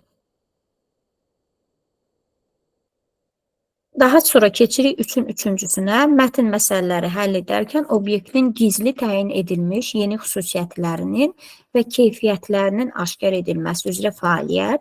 Mətn tapşırıqlarının həlli prosesində şagirdlər tez-tez həll planının tapılması çətinlikləri ilə üzləşirlər. Çünki onlar məsələnin şərtində yalnız şərtə açıq yazılanları görürlər. Mövcud verilənlərə görə həlli tapmağa çalışaraq şagirdlər məsələnin şərtində təsvir edilmiş gizli verilənlərə diqqət yetirmirlər. Belə olan halda sintez vasitəsilə təhlilin mühüm üsullarından biri məsələnin köməkçi məsələlərə parçalanması və ya verilmiş sual və ya məsələnin şərtindəki verilənlər üçün ilkin köməkçi sualın seçilməsi tətbiq olunur. Yəni, mürəkkəb məsələni iki sadə məsələyə ayırırlar və onu etap-etap həll edirlər. Burada günəş enerjisi əldə etmək üçün hər paneldə 6 sütun və burada müəllimlər bircə məqama diqqət edin ki, 6 sütun və 10 sətr yazılıb. Əslində bu kitabdan götürülüb deyə skrin olunub da. Ona görə buradakı sətr sözünü dəyişmək olmayıb. Əslində bu sətr deyil də element olmalıdır. Yəni siz səsləndirəndə də bunu element kimi səsləndirə bilərsiniz. Günəş enerjisi əldə etmək üçün hər paneldə 6 sütun və 10 element olmaqla kvadrat formalı elementlər düzülür. 125 belə paneldə neçə element olar? Şagirdlər bu məsələni həll edəndə çətinlik çəkirlərsə, müəllimin verə biləcəyi ilkin sual belə olmalıdır. Yəni, görür ki, həll edə bilmirlər, müəllim artıq başqa sual verir. Məsələnin sualına cavab vermək üçün nəyi öyrənmək lazımdır? Şagirdlər bu sualdan sonra paneldəki elementlərin ümumi sayının nə olduğunu öyrənmək lazım olduğunu müəyyən edə bilmirlərsə, şərtin mətndən köməkçi məsələni ayırmaq lazımdır. Deyir ki, əgər bu sualı da verəndə şagird cavab tapa bilmədisə, onda deyir ki, köməkçi artıq neyniyəcək? Mürəkkəb məsələni sadə məsələlərə parçalayacaq. Hər paneldə elementlərin hər sırada 10 elementin olduğu 6 sütunda yerləşdiyini bilməklə nə öyrənmək olar? Deyir ki, əgər 6 sütundursa, hər sütunda da 10 element yerləşirsə, bununla nə öyrənə bilərik? Artıq parçaladı və şagird də deyəcək ki, 6 sütundursa, hər sütunda da 10 panel yerləşirsə, deməli, onu biz 6-ya vurmaqla 60 elementi əldə eləyəcəyik. Daha sonra isə bunu 125-ə vurmaqla məsələnin son nəticəsinə gəlib çaxa bilirlər. Yəni, son sualına cavab verə bilirlər. Yəni, burada nəyi şahid olduq? Müəllim məsələnin sualını dəyişdirdi. Əgər şagird məsələnin sualı dəyişəndən sonra da məsələni həll edə bilmədisə, müəllim o zaman məsələni götürdü, parçaladı. Daha sadə 2 punkta ayırdı. Birinci veriləni, üzr istəyirəm, birinci axtarılan tapıldı. Daha sonra həmin axtarılan digər məsələnin veriləni oldu. Həmin veriləndən də istifadə elədi. Sonuncu sualın cavabını tapdı. Və beləliklə bu məsələni həll edəndə düşüncələr şagirdlərə məsələnin həllinin tapılmasını nümayiş etdirmək üçün zəruri olan köməkçi sualların verilməsi ilə müşayiət olundu. Gələcəkdə şagirdləri ona istiqamətləndirmək lazımdır ki, mətn məsələlərini müstəqil olaraq həll edərkən oxşar şəkildə düşünməyə çalışmalı, köməkçi suallar tərtib etməli, məsələdə köməkçi məsələləri vurğulamalıdırlar. Yəni, müəllim şagirdə aşılamalıdır ki, necə ki, mən sizə sualı dəyişdirdim, məsələni parçaladım. Siz də zamanla qarşınıza belə məsələlər çıxanda siz də mənim kimi sualını dəyişə bilərsiniz, düşünə bilərsiniz. Məsələni daha sadə məsələyə parçalamaqla onu həll edə bilərsiniz. Gəlib çatdıq artıq sonuncu bəndimizə, obyektin yeni xüsusiyyətlərinin və keyfiyyətlərinin qeyd edilməsi. Bunda fəaliyyəti obyektin gizli təyin edilmiş yeni xüsusiyyətlərinin və keyfiyyətlərinin aşkar edilməsi üzrə əvvəlki fəaliyyətlə bilavasitə bağlıdır. Yəni, gizli təyin edilmiş xüsusiyyət deyəndə yeni sual, punktlara ayırma. Deyir ki, onunla bilavasitə bağlıdır. Çünki tapılmış yeni xüsusiyyətlər və keyfiyyətlər sonradan onların sxemdə, çertyojda, cədvəldə yazılmasını və ya işarə edilməsini nəzərdə tutur. Yəni, deyir, tutdu, üzr istəyirəm, tapdı, yeni xüsusiyyətləri tapdı, keyfiyyətləri tapdı. Sonradan deyir, onu sxemdə, çertyojda, cədvəldə qeyd eləməlidir, işarə etməlidir. Ona görə də deyir ki, keyfiyyətlərin qeyd edilməsi bu punktda. Şagirdlərin təfəkkürünün inkişafı üzrə işin məzmununu nəzərdən keçirərək nəticə çıxarmaq olar ki, sintez vasitəsilə təhlil üsulunun formalaşdırılması materialın məzmunu mütləq xüsusi seçilməsini tələb etmir. Riyaziyyatı tədris edərkən sintez vasitəsilə təhlil ən vacib təfəkkür üsulu olmaqla istənilən fənnin məzmunu üzərində, bu material üzərində işləyərkən müəllimin müzakirələrini düzgün şəkildə təşkil etməsi şərti ilə formalaşa bilər. Sintez vasitəsilə təhlil üsulunun formalaşmasına birinci sinifdə başlamaq lazımdır. Yəni, burada deyir ki, sırf bizim dediyimiz yollardan istifadə etməyə də bilər. Yəni, müəllim müxtəlif yollardan istifadə edərək sintez vasitəsilə təhlilə nail ola bilər. Birinci sinifdə başlamalıdır müəllim buna. Birinci sinif şagirdləri tərəfindən üsulun istifadəsi şuursuz şəkildə baş verir. Hər hansı bir üsul göstərirsə deyir, şagirdlər ondan şuursuz şəkildə istifadə edirlər. Müəllim üsula yiyələnməni və istifadəni dolayı yolla məsələləri həll etməklə və onlara müvafiq sualları təyin etməklə həyata keçirir. Artıq biz praktik tapşırığımıza gəlib çatmışıq. Görək bundan sonra nə var? Riyaziyyatın tədrisi təcrübəsini, yəni praktik tapşırığı edəndən sonra yekunlaşdırma mərhələsidir. Bu suallar ətrafında siz müəllimlərlə təlimlərinizi yekunlaşdıra bilərsiniz, müzakirələr etməklə.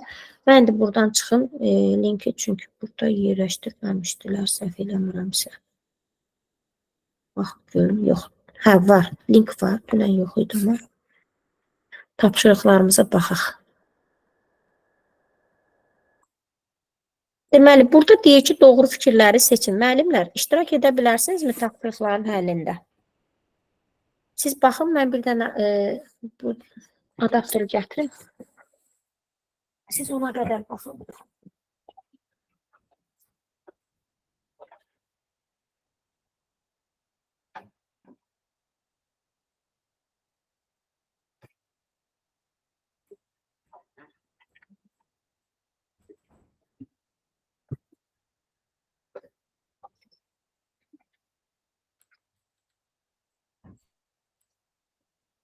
Müəllimlər, cavabınız varmı? Səsləndirmək istəyən varmı?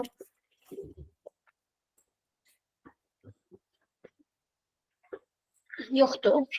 Onda özüm səsləndirərəm, eybi yoxdur. Deməli, bizə deyir ki, doğru fikirləri seçin.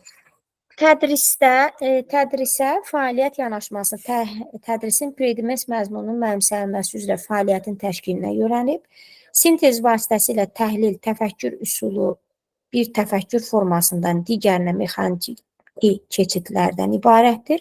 Riyaziyyatı tədris edərkən əsas diqqət şagirdlərin təfəkkürünün inkişafına yönəldilir.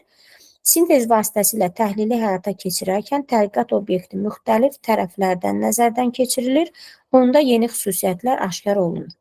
Məncə bu doğru variantdır, çünki dedik ki, tədqiqat obyekti müxtəlif aspektlərdən nəzərdən keçirilir, yeni xüsusiyyətləri aşkar edilir. Ona görə də bu bəndi seçsək daha doğru olar. Bir də şagirdlərin təfəkkürünün inkişafına təbii ki, biz riyaziyyat dərslərində daha əsas baxırıq, ona yer veririk. Doğru cavabdır. İkinciyə keçək. Burada deyir ki, ana konstruktorun detallarını bir sıraya düzdür. Sonra isə bu sıraya hər dairəvi detalı iki detalla əvəz etdi. Anarın əldə etdiyi sıranı kartlardan tərtib edin. Etmək istəyən varmı müəllimlər bu tapşırığı?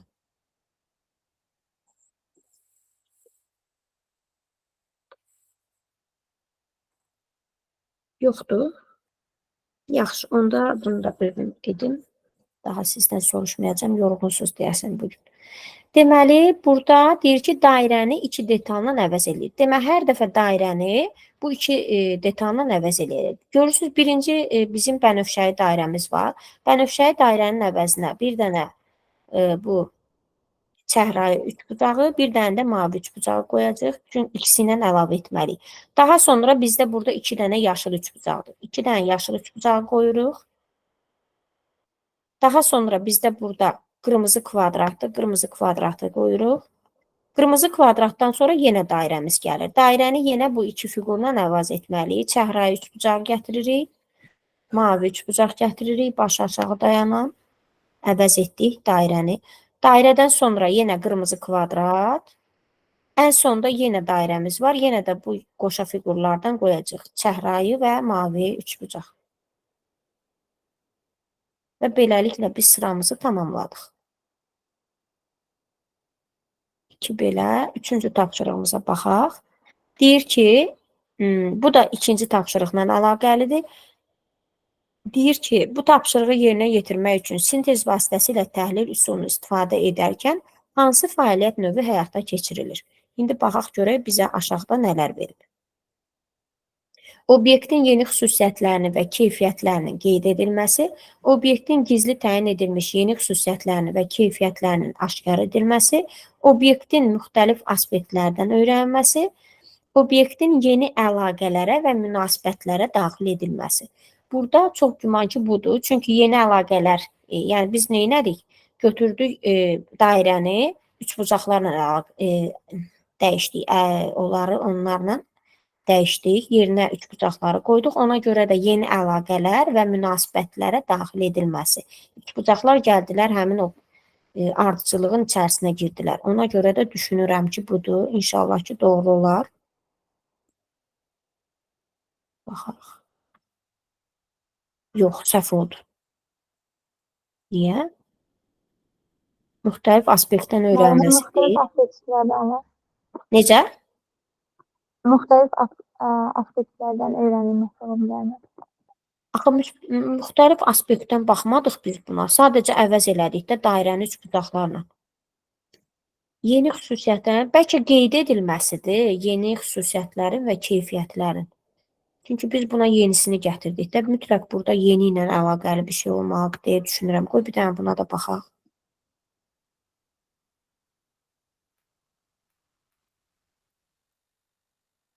Gizli olmadı. Deməli, doğru variantımız bu oldu, müəllimlər.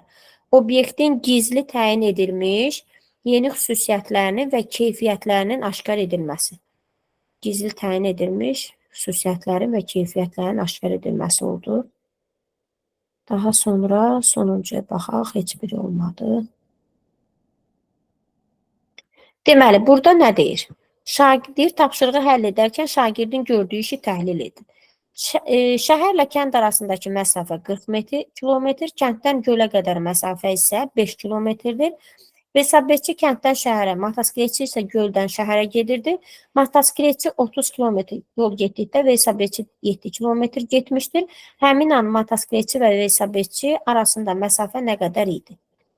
Deməli, şagird tapşırığı həll edərkən sintez vasitəsilə təhlil üsulunu istifadə edən zaman hansı fəaliyyət növlərini həyata keçirir? Neyniyib bu? Götürüb 30 kilometrin içərisində 7-ni ayırıb, daha sonra neyniyib?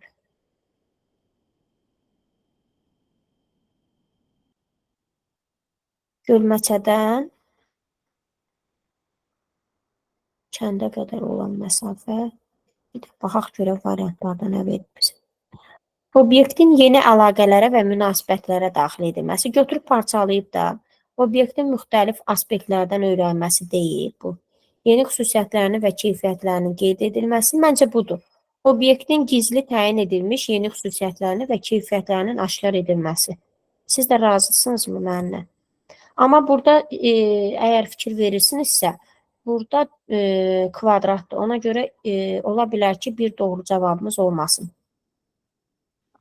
Müəllimə Keyfiyyət- birincisi də doğru olar. Obyektə Biz- yeni əlaqələrə, münasibətlərə daxil edilməsi. Gəlin baxaq. Yeni əlaqələr və münasibətlər, bir də gizli təyin edilmiş. Mən düşünürəm bir də üçüncüsü olar. Baxaq. Yox, səhv oldu. Amma mən düşünürəm ki, bax budur. Dördüncüsü deyil də üçüncüsünü götürsək daha Üçün də, doğru. üçün də seçək deyirsiniz. Yox, dördüncüsünü çıxın məncə. Yalnız 1 ilə 3 doğru olar məncə. 1 ilə 3. Hə, yenə düşünək çünki sonuncu şansınızdır. Amma mən bu iki variantı düşünürəm. Baxaq bir də. Bir də görürük müəllimə eləyək. Yox, yoxdur. Mən Onsuz tam cavab bizə baxmadım. göstərəcək. Birincində əmin idim. Bizə göstərəcək. Axı, bax mən dediklərimdir. Yeni xüsusiyyətlərin və keyfiyyətlərin qeyd edilməsi, bir də aşkar edilməsi. Yəni əvvəlcə o yeni xüsusiyyətləri aşkar edir, götürüb parçalayır da, 30 kilometri parçalayır 7-yə və geri qalanına və sonra da onu qeyd edir. Həm aşkar edir, həm də qeyd edir. Ona görə bu iki variantı götürməliyik. Belə, bu mövzumuz bitdi. Daha sonra keçək o biri mövzumuz qısadır, bunu qədər uzun deyil, narahat olmayın. Saat neçədir? 7-yə inşallah bitirərik. Yarım saata yekunlaşdırarıq.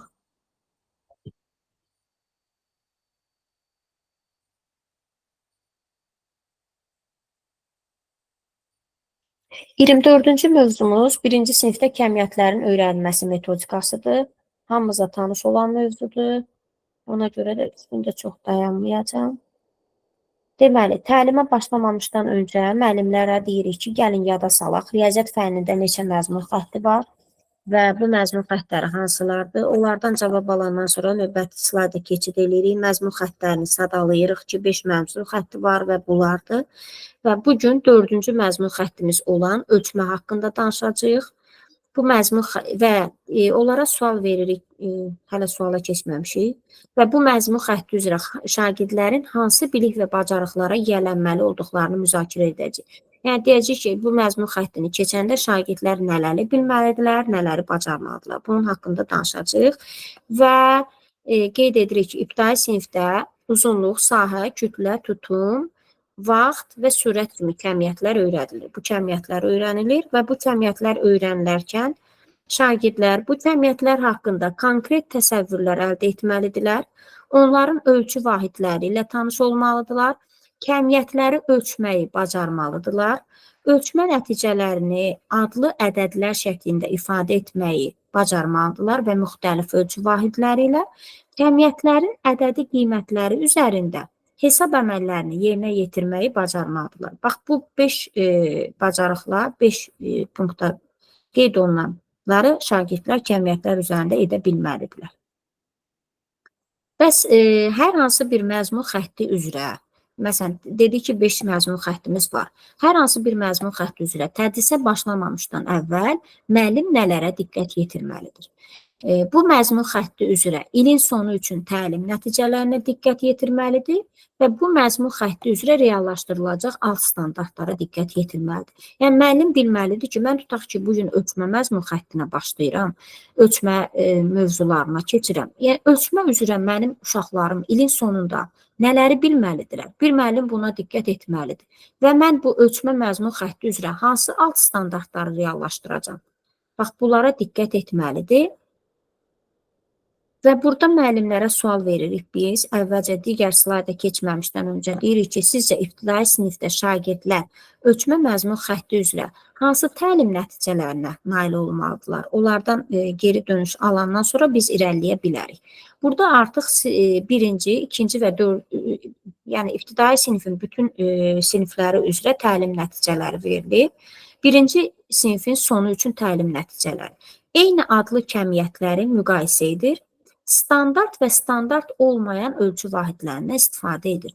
Yəni eyni adlı kəmiyyətləri müqayisə edir deyəndə, tutaq ki, uzunluqdur da, eyni uzunluqları müqayisə eləyir, eyni tutumla, yəni tutumla tutumu müqayisə eləyir, uzunluqla uzunluğu müqayisə edir və yaxud digərlərini. Bir də standart və standart olmayan deyəndə nə nəzərdə tutulur? Bir var ki, standart məsələn santimetrdən istifadə edərək ölçür. Bir də var standart olmayan. Tutaq ki, özündə bir dənə qısqac götürüb, qısqacla ölçür. Və yaxud bir dənə əlinə karandaş götürür, deyir ki, karandaşla ölçüm görün bunun uzunluğu neçə karandaşa bərabərdir. Bax, standart olmayan ölçü vahidi deyəndə onu nəzərdə tutur burada. İkinci sinifin sonu üçün təlim nəticələri. Eyni adlı kəmiyyətləri müqayisə edir. Alətlər vasitəsilə kəmiyyətlərin ölçüsünü vahidlərlə ifadə edir. Artıq alətlərdən, yəni xattkeşdənmi, metrədənmi istifadə eləyəcək, ölçəcək və ölçüsünü də vahidlə göstərəcək ki, bu nə qədərdir. Üçüncü sinifin sonu üçün təlim nəticələri. Eyni adlı kəmiyyətlərin müqayisəsinin nəticəsini şərh edir. Artıq burada həm müqayisə eləyəcək, görürsünüzmü? Birinci, ikinci sinifdə yalnız müqayisə eləyir.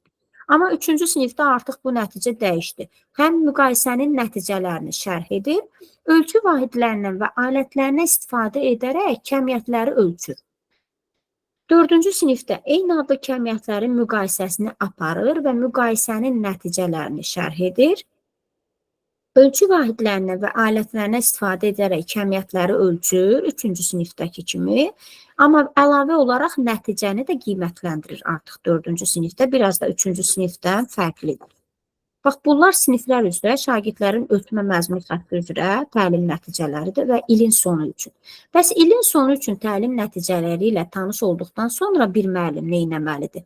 Hər məzmun xətti üzrə təlim nəticələri ilə tanış olandan sonra müəllim həmin məzmun xətti üzrə reallaşdırılacaq alt standartlara nəzər salmalıdır ki, mən bu məzmun xətti üzrə hansı alt standartları reallaşdıracağam? Məsələn, birinci sinifdə ölçmə məzmun xətti üzrə reallaşdırılacaq alt standartlar bunlardır. Eyni adlı kəmiyyətləri müqayisə edir əsas standartının. 4 alt standartı var. Hadisələrin vaxtını müqayisə edir. Əşyaların uzunluqlarını müqayisə edir. Əşyaların kütlələrini müqayisə edir və qabların tutumlarını müqayisə edir. Bu oldu 4.1 əsas standartımızın alt standartları. Və var 4.2 əsas standartımız. Standart və şərti ölçü vahidlərindən istifadə edir. Bunun alt standartları isə uzunluğun ölçülməsində şərti ölçü vahidlərindən istifadə edir. Dediyim kimi, istədiyi əşyadan istifadə edərək şərti ölçü vahidinə çevirə bilər onu. Verilmiş parçanın uzunluğunu ölçür. Uzunluğu verilmiş parçanı çəkir, yəni həmin uzunluğa olan parça çəkir. Tam saatları müəyyən edir. Pul vahidlərindən hesablamalarda istifadə edir. Amma bugünkü dərsimizdə pul vahidlərindən danışmayacaq. Çünki keçən dərsimizdə kifayət qədər pul haqqında danışmışıq. Ona görə bu dəfə danışmayacaq. Əşyanın kütləsini tərəzinin köməyi ilə kiloqramla ifadə edir. Tutumun ölçülməsində standart və şərti ölçü vahidlərindən istifadə edir. Deməli, alt standartlarımız burada bitdi. Birinci sinifdə reallaşdırılacaq alt standartlar, ölçmə məzmun xətti üzrə reallaşdırılacaq alt standartlar bunlardır. Yalnız bunları reallaşdıracaq. Və hər müəllim, əslində indi layihədə artıq özləri verirlər. Layihə olmasa belə, hər müəllim öz dərsi üçün reallaşdırılacaq alt standartı seçməlidir və buna çalışmalıdır ki, bütün şagirdlərin üzərində nail ola bilsin. Hətta artıq indi burada variativ komponentdir, onlar ondan qırağa çıxa bilməzlər, ona görə onları heç nə tövsiyə etmirik. Ölçmə məzmun xətti üzrə tədris olunacaq mövzular isə hansılardır? Uzun qısa mövzusu, santimetr mövzusu, ağır yüngül, tutum, gün, həftə, ay və saat mövzusudur. Axırıncı pul bura daxil deyil, çünki pul bundan əvvəl tədris olunur. Uzun qısa mövzusu tədris olunan zaman şagirdlər uzunluğu müxtəlif ölçü vahidləri ilə ölçməyi öyrənirlər. Buna misal olaraq, məsələn, qarışı, ayağı, addımı göstərə bilərik. Həm də qısqacdan istifadə etməklə əşyaların uzunluqlarını ölçərək müqayisə etməyi öyrənirlər. Yəni, tutaq ki, hər hansı qısa bir əşyanı qısqacdan, məsələn, karandaşının uzunluğunu, pozanının uzunluğunu, nə bilim, karandaş yonanının uzunluğunu qısqacdan istifadə etməklə ölçə bilər. Birinci və burada indi birinci tapşırığımız var. Artıq uzun qısa mövzusuna aid birinci tapşırığımız var. Və bu tapşırıqda belədir. Şərti birinci sinif şagirdlərinə qısqacdan, qarışdan, ayaqdan, addımdan istifadə etməklə uzunluqları ölçmək tapşırığı verildi. Və burada uzunluqları ölçmək tapşırığı fərqlidir. Otağın uzunluğu, partanın uzunluğu, stulun uzunluğu, dolabın uzunluğu və s. hamısını sadalamıram. Və bu uzunluqları ölçmək üçün şagirdlərə tapşırıq veriblər ki, məsələn, otağın uzunluğunu nə ilə ölçərsən? Addımdanmı, yoxsa qarışdanmı, yoxsa qısqacdanmı? Və belə tapşırıqdır. Və şagirdlər ölçmələri aşağıdakı kimi qruplaşdırırlar. Burada 11 dənə bizdə şərt ölçmə aparmalıdırlar və ya ölçmə aparmalı deyirlər, daha doğrusu müəyyən etməlidirlər ki, otağın uzunluğunu nə ilə ölçərdim, partanın uzunluğunu nə ilə ölçərdim, qarşısında qeyd etməlidirlər. Əslində onlar qeyd ediblər. İndi müəllimlərə verəcəyimiz tapşırıq nədir?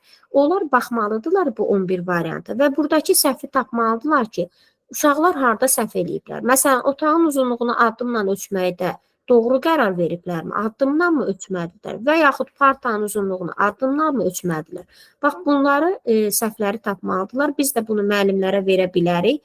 Məsələn, deyə bilərik ki, 2 qrupa bölünsünlər. Birinci qrup 1-dən 6-ya qədər baxsın, ikinci qrupda 7-dən 11-ə qədər baxsın və yaxud belə elə fərdi şəkildə də verə bilərik, kollektiv şəkildə baxsınlar, kim istəyirsə səsləndirsin doğru cavabı və bunun doğru cavabı metodik vəsaitdə var. Siz özünüz baxaraq da müəyyən edə bilərsiniz və əsaslandıra bilərlər ki, partanın uzunluğunu addımla ölçmək necə ölçsün? Onda şagird çıxıb partanın üstündə yerisinmi addımla ölçsün? Yaxşı olar ki, partanın uzunluğunu qarışla ölçsün də. Və yaxud stulun uzunluğunu ayaqla ölçməsi doğrudurmu? Stulun üstündə çıxıb ayaqla gərək gəzsin ki, onu ölçsün də. Yaxşı olar ki, onu qarışla ölçsün. Və yaxud dolabın uzunluğunu qısqacla ölçmək nə dərəcədə doğrudur? Qısqac çox balacadır axı. Dolab nə qədər balaca olsa, ən balaca dolabımız 60 sm olur da. Onu nə qədər qısqacla ölçsün? Yaxşı olar ki, qarışla ölçsün. Və belə əsaslandırmalar etməlidirlər müəllimlər sizə cavab verəndə. İstəsəz orada metodik vəsaitdə var, açıqlamasına hansı səhv baxa bilərsiniz. Əslində heç sizin baxmağa ehtiyacınız da yoxdur, bilirəm. Daha sonra santimetr mövzusuna keçirik. Bu mövzu tədris olunan zaman şagirdlər santimetr anlayışı ilə tanış olurlar. Xəttkeşdən istifadə qaydalarını, ondan istifadə etməklə müxtəlif əşyaların, fərqli uzunluqlu parçaların uzunluqlarını ölçməyi və santimetrlə ifadə etməyi öyrənirlər. Bəs burada bir sual yaranır. Biz müəllimlərə sual verə bilərik. Sizcə bu tipli tapşırıqları yerinə yetirəndə şagirdlər əsasən hansı səhvlərə yol verirlər? Müəllimlər, mən sizdən cavab almaq istəyərdim. Təcrübənizdən bölüşə bilərsinizmi? Bax, ilk başda biz xəttkeşlə iş öyrədəndə şagirdlərdə hansı səhvlər olur? Əsasən hansı səhvlərə yol verirlər? Uşaqlar ölçünü ölçəndə sıfırdan qoymurlar. Xəttkeşin əvvəlindən qoyurlar məsələn xəttin üzərinə. Aha, ən böyük çətinliyimiz odur ki, ürəkləri hardan istəyir, oradan qoyurlar. Yəni, ilk başda sıfır nöqtəsindən qoymurlar. Hətta sıfır nöqtəsindən qoymağı bilsələr belə ki, bilirlər ki, sıfırdan qoymalılar. Amma yenə də ilk başda sürüşdürürlər. Yəni, sıfırdan biraz sürüşdürürlər yuxarıya və burada da dəqiq olmayan ölçü alırlar. Onda da, məsələn, tutaq, burada sıfırdan biraz yuxarı sürüşdürəndə 5 santimetrdən böyük ölçü alacaq. Onda da təyin eləyə bilmirlər. Çünki millimetrlərdən xəbərləri yoxdur, o haqda təsəvvürləri yoxdur deyə. Qalırlar belə ki, buna 5 mi desinlər, 6 mı desinlər. Yəni, ilk başlarda qarşılaşdığımız çətinliklər bunlardır. Ola bilər ki, müəllimlərin fərqli versiyaları ola bilər.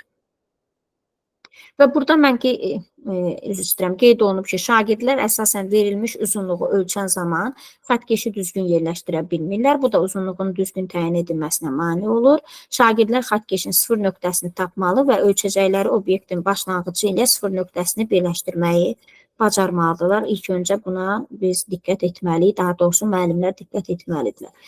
İkinci mövzumuz ağır yüngül mövzusudur. Bu mövzu tədris olunan zaman şagirdlər müxtəlif ağırlıqlı əşyaları ağırlığına görə müqayisə etməyi öyrənirlər. Bunun üçün qolu tərəzidən, tərəzinin gözləri təsvir olunmuş şəkillərdən istifadə edirlər. Tərəzinin yuxarıda və aşağıda dayanan gözünə uyğun olaraq ağır və yüngül olan əşyanı müəyyənləşdirməyi öyrənirlər. Bundan başqa qollu tərəzidə çəki daşlarından və əqrəbli tərəzidə isə əqrəbin göstəricisindən istifadə etməklə ərzağın kütləsini müəyyən eləməyi öyrənirlər. Məsələn, qollu tərəzidə baxırlar ki, 2 dənə 1 kiloqramlıq var və bu düz dayanıbsa müəyyən eləyirlər ki, deməli bu qənd 2 kiloqramdır və yaxud belə əqrəbli tərəzidə görürlər ki, əqrəb 5-in üzərində dayanıb, müəyyən edə bilirlər ki, buradakı meyvənin kütləsi 5 kiloqramdır. Bunu da edə bilirlər birinci sinifdə. Keçirik tutum mövzusuna. Bu mövzu tədris olunan zaman şagirdlər qabların ölçülərinə görə tutumu müəyyən etməyi, tutumlarına görə qabları azdan çoxa doğru sıralamağı, tutuma aid sadə, yəni bir əməlli və mürəkkəb 2 əməlli və 2 və daha çox əməlli məsələləri həll etməyi öyrənirlər. Məsələn, onların belə tapşırıqları olur, nümunədir. Stəkanları doludan boşa doğru olmaqla sıralayın. Burada suların görürsünüzmü? Verilib. Ən az olan budur. Daha sonra kök olandır. Daha sonra albalı olandır. Daha sonra isə alma olandır. Bunu sıralamağı bacarmalıdırlar. Və yaxud vedrənin nə qədər tutduğunu müəyyən etmədilər ki, bu su qablarından istifadə edərək vedrəni doldurublar. O zaman vedrəmiz nə qədər tutur? 6 litr tutur və yaxud belə 2 əməlli məsələ 5 litr tutan vedrəni 2 dəfə doldurub boş akvariuma tökdülər. Onun dolması üçün daha 4 litr su tökmək lazımdır. Akvarium neçə litr su tutur tipli tapşırıqlar da yerinə yetirirlər birinci sinifdə. İndi gəlin müzakirə edək. Tutum mövzusunu tədris olunan zaman real həyatda şagirdlərin tutum haqqında təsəvvürlərinin formalaşması üçün müəllim onlara necə bir ev tapşırığı verə bilər? Çünki adətən tutum haqqında, kiloqram haqqında təsəvvürləri formalaşdıranda çətinlik çəkirik. Necə bir ev tapşırığı verə bilər sizcə? Müəllimlər, sizin fikirlərinizi almaq istəyərdim qısa. Varmı fikrinizdə nə isə? Yoxdurmu? Əgər yoxdursa, mən birini səsləndirim. Əslində, burada mən cavab qeyd olunmayıb. Nə üçün qeyd olunmayıb? Çünki yaxşı olar ki, müəllimlər öz versiyalarını səsləndirsinlər. Maraqlıdır, necə tapşırıq verə bilərlər? Məsələn, mən düşünürəm... Əlbəttə verə bilər müəllim. Məsələn, deyər ki, qrafinindən dolu suyu evdə stəkanlara tökün, görün neçə stəkan doldura bilirsiniz. Ay, sağ olun. Bəli. Yarım litrlik suyunu, nədir, 1 litrlik bulka varsa əgər, məsələn, onu boşaldın stəkanlara, belə deyə bilər. Bəli, bəli. Yəni, baxın, bu nə üçündür? Bu, onun üçün ki, şagird o 1 litri, yəni, real olaraq dərk eləsin ki, mən 1 litrlik meyvə şirəsi almışamsa, neçə nəfərə çatacaq bu ailəmizdə? Yəni, o stəkanlara bölsün ona görə 1 litr neçə stəkandır. Artıq onda təsəvvür formalaşacaq ki, 1 litr 5 stəkandan ibarət. Və yaxud evimizdəki bir qrafin süt mü deyim, su mu deyim, ayran mı deyim, neçə nəfərə çatacaq? Bax, onu, bəli, düzdürsünüz, real şəkildə həmin o tutumu qavramaq üçün, anlamaq üçün biz onlara elə tapşırıq verə bilərik. Bir də mən belə bir tapşırıq fikirləşmişdim özüm ki, necə tapşırıq verə bilərik? Deyə bilərik ki, hər kəs evində olan, məsələn, biz valideynlərdən kömək istəyə bilərik. Hər hansı bir qazanı götürə bilər və o qazanı doldurmaq üçün, məsələn, 2 fərqli qazan götürə bilər. Valideynlərə xahiş edə bilərik ki, onlara 2 fərqli qazan versinlər və 1 litrlik butulka versinlər. Həmin o 1 litrlik butulka ilə o qazanları doldursunlar.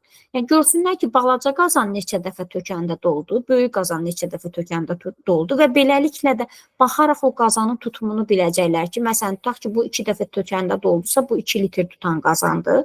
Bu 3 dəfə tökəndə dolub, 5 dəfə tökəndə dolubsa, bu 5 litr tutan qazandır. Yəni, real olaraq belə tapşırıqlar verilməlidir və hətta müəllim deyə bilər ki, video şəklində çəkin, qrupa atın, onda daha maraqlı olar. Yəni, şagirdlər indi belə verəndə ola bilər ki, biri eləsin, biri eləməsin, amma video çəkin, qrupa atın deyiriksə, onda daha həvəsli olurlar ki, hə, müəllim mənim videoma baxacaq, şagirdlər mənim videomu izləyəcək, daha həvəsli olurlar və belə tipli tapşırıqlar eləmək olar. Keçirik növbəti mövzumuza, gün, həftə, ay. Bu mövzu tədris olunan zaman günün vaxtları öyrənilir. Günün səhər, günorta, axşam və gecə vaxtları var və bu sözlərdən istifadə olunur. Bu zaman hadisələrin baş vermə vaxtı müəyyən edilir. Uyğun ardıcıllıqla sıralanır, əvvəl və sonra anlayışları nəzərdən keçirilir. Həftənin günləri, ilin ayları, fəsillər haqqında danışılır, həmçinin hər fəsil üzrə aylar nəzərdən keçirilir.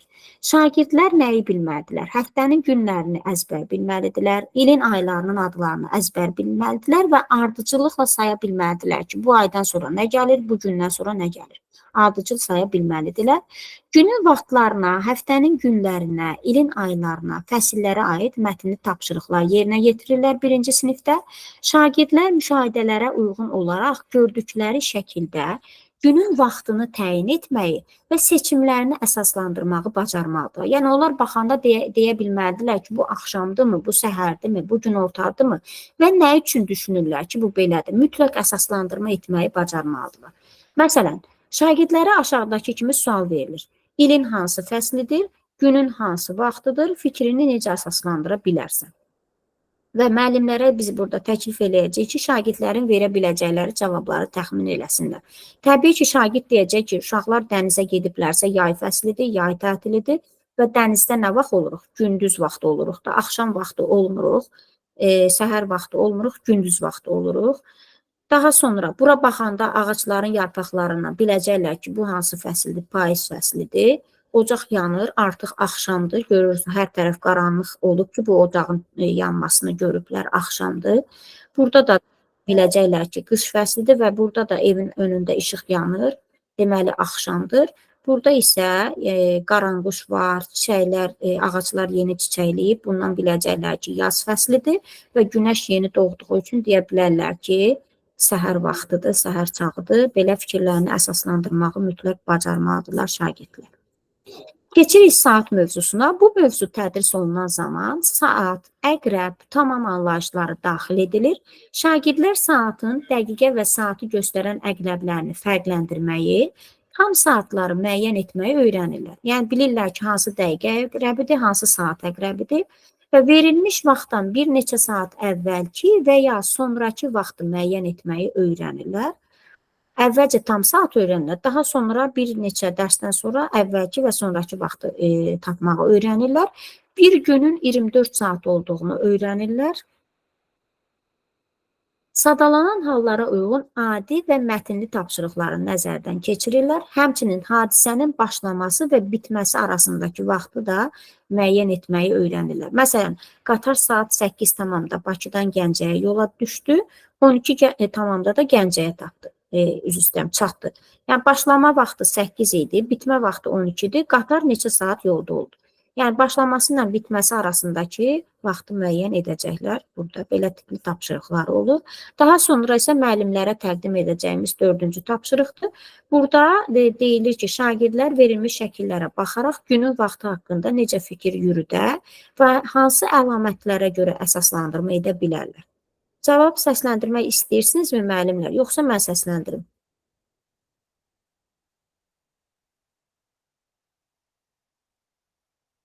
Səsləndirmək istəyən yoxdur, eyb yoxdur, mən səsləndirim.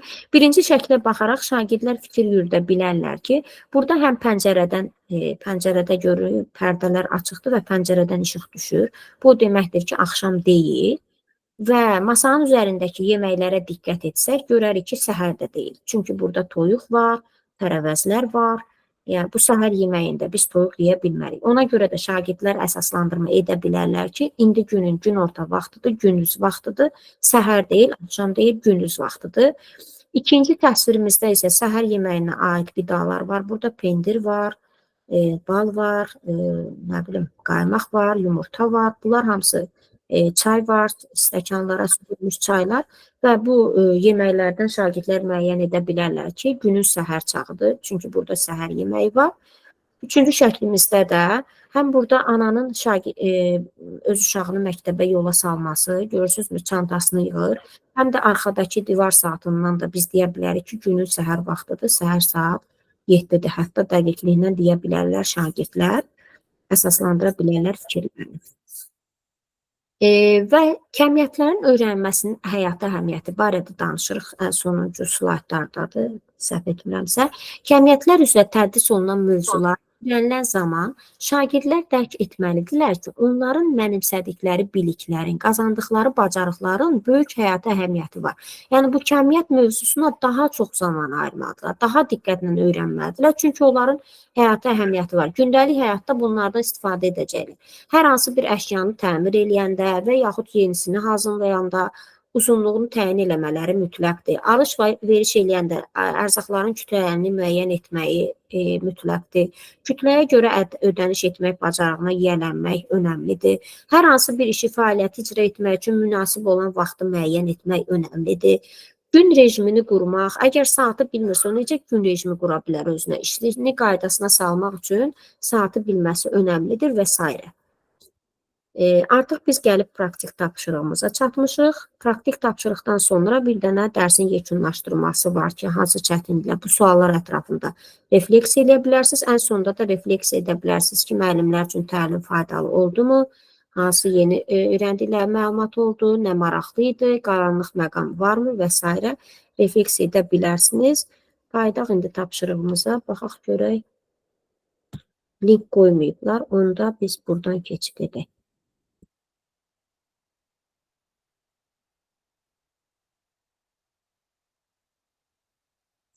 Burada da 4 dənə tapşırığımız var, artıq yekunlaşdırırıq.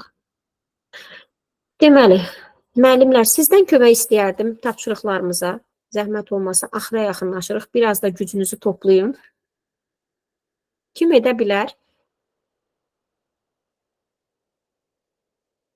Ay müəllimlər, mən ekrana keçim. Buradasınızmı? Müəllimə, siz də olsa paylaşın. Aha, buyurun. Bir dəqiqə. Buyurun.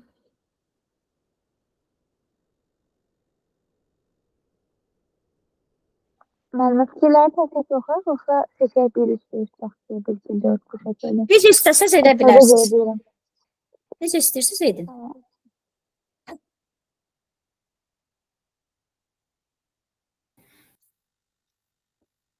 Bu məzmun xətti üzrə ilin sonu üçün təlim nəticələrinə baxmalıdır əlbəttə ki, yəqin.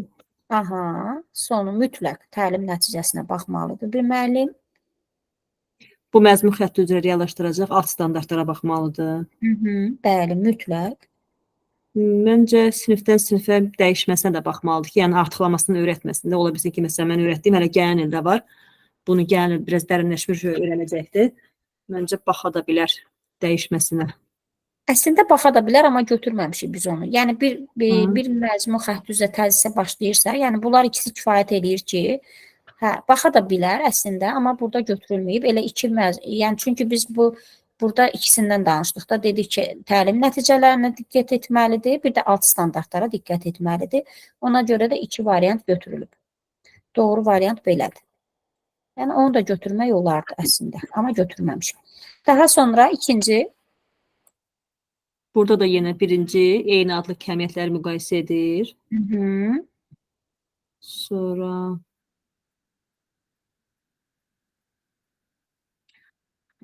standart və standart olmayan ölçü vasitələrini ifadə edir. Bu ikisi olar.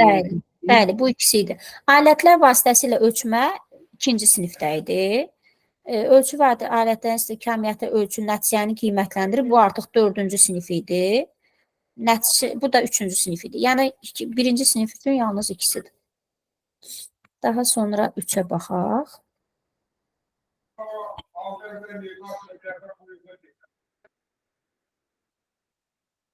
Birinci sinif nə deyir? Santimetr mövzusu tədris olunanda birinci sinif şagirdləri hansı bilik və bacarıqlara malik olmalıdırlar? Nələri bilməlidirlər? Danışdıq biz onların haqqında. İkinci və dördüncü fikirdə ordunuz. Nəyi? Xəttkeşdən istifadə qaydalarının. Bəli, mütləq xəttkeşdən istifadəni bilməlidirlər. Çünki onlarda təkcə santimetr idi, deyəsən başqa ölçü vahidi yox. Bəli. Yalnız santimetr. Ölçülən parçanın uzunluğunu santimetrlə ifadə etməyi. Bəs burada bu da var məncə. Bunu ölçə bilmirlər. Bəli, fərqli parçadan. Fərqli uzunluğu parçadan da ölçə bilərlər. Amma millimetrlə, desimetrlə verə bilməzlər, çevirmə eləyə bilməzlər, birinci sinifdə heç cürə edə bilməzlər. Dördüncü tapşırıqda da iki dənə şəklimiz var burada və bunu birinci sinif şagirdləri ediblər. Deyiblər ki, onlara deyiblər ki, bu ərzaqların kütləsinə uyğun bura tərəziyə çəki daşları yığın. Onlar da belə yığıblar. Və müəllimlərə biz təklif edirik ki, bu çəki daş şagirdlərin səhvini düzəltsinlər. Neyniyəcəklər? Burada 3 kiloqramdır, burada 2 dənə Birinci çəki. tərəziyə bir kiloluq daşı yenə gətirmək lazımdır, bir dənəsini. Aha, bunu Bu gətiririk. birisi isə əksinə, ikisini götürmək lazımdır. Hə, buradan isə ikisini götürürük. Bunu götürürük, getmədi. Bunu götürürük, getmədi. Hansı gedirsə? Heç biri getmir. Ay, dünən gedirdi axı bunlar. Nə oldu bunlara?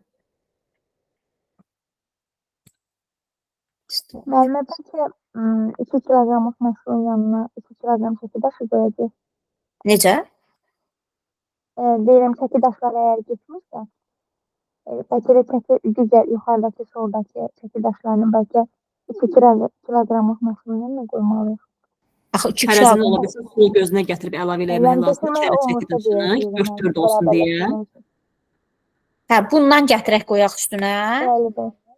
Götürmək Gəlmir olmasa. axı burada. Hə, çox yol kimi dedim.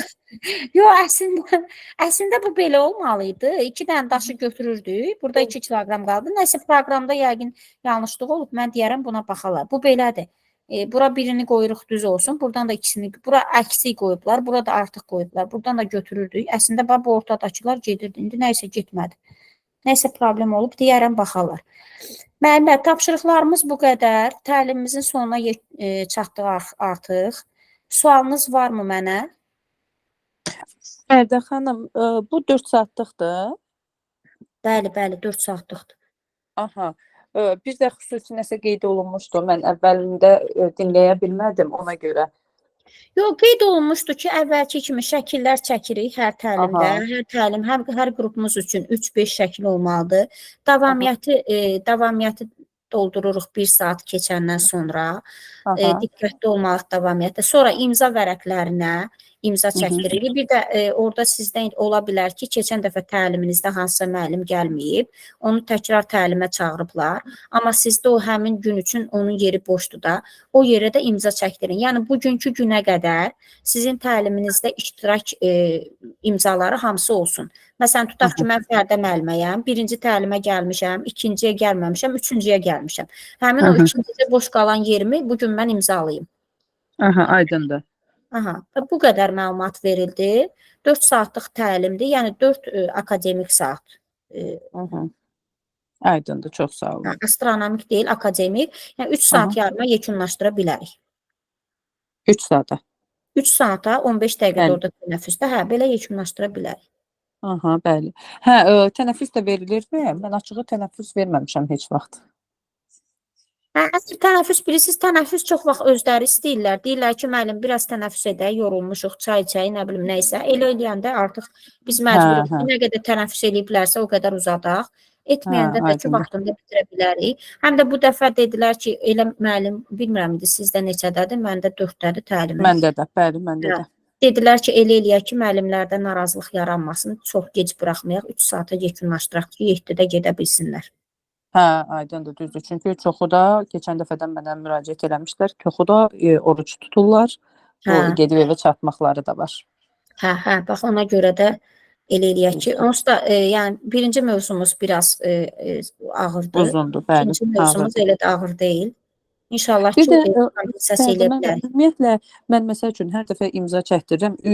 İmza sayı sizdə nə qədərdir bir müəllimdə məsəl üçün?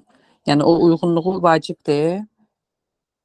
Yox, hər dəfə çəkdirik, biz o vərəqlərə başlamışıq 16-sından sonra olan təlimdə də 3 dəfə çəkiblər. İndi bu dəfə də 4-cü dəfəsi Dördüncü olacaq. olacaq. Bəli, düzdür. Məndə də elə idi. Dedim görüm uyğunluqdurmu? Oldu, çox sağ olun, minnətdaram. Sağ olun, buyurun müəllimə. Başqa sualımız varmı? Sualımız yoxdursa bir də varmı Aysun xanım sualınız? Hayır, sağ olun deyirəm. Buyurun. Bir dənə orada indi bilmirəm, tapşırığı mütləq düzəliş olunacaq, amma orada 2 məqam var idi. Bir dənə o tapşırıqda 10 səth sütun, yanında da 6 sütun, hərəsində 10 element. Bir dənə o sözə diqqət eləyərsiniz. Bir də əyilgənlik sözü də, yəni hansı tərəf ona uyğundursa, o tərəfə istiqamətləndirmək. Bir dənə o iki sözə diqqət eləyərsiniz, düzəliş olmasa vəssalam. Başqa problemimiz inşallah ki olmayacaq. Sağ olun, mən də sizinlə sağollaşıram. Sizə təlimlərinizdə uğurlar arzulayıram. Sağ olun, hələlik görüşənə qədər.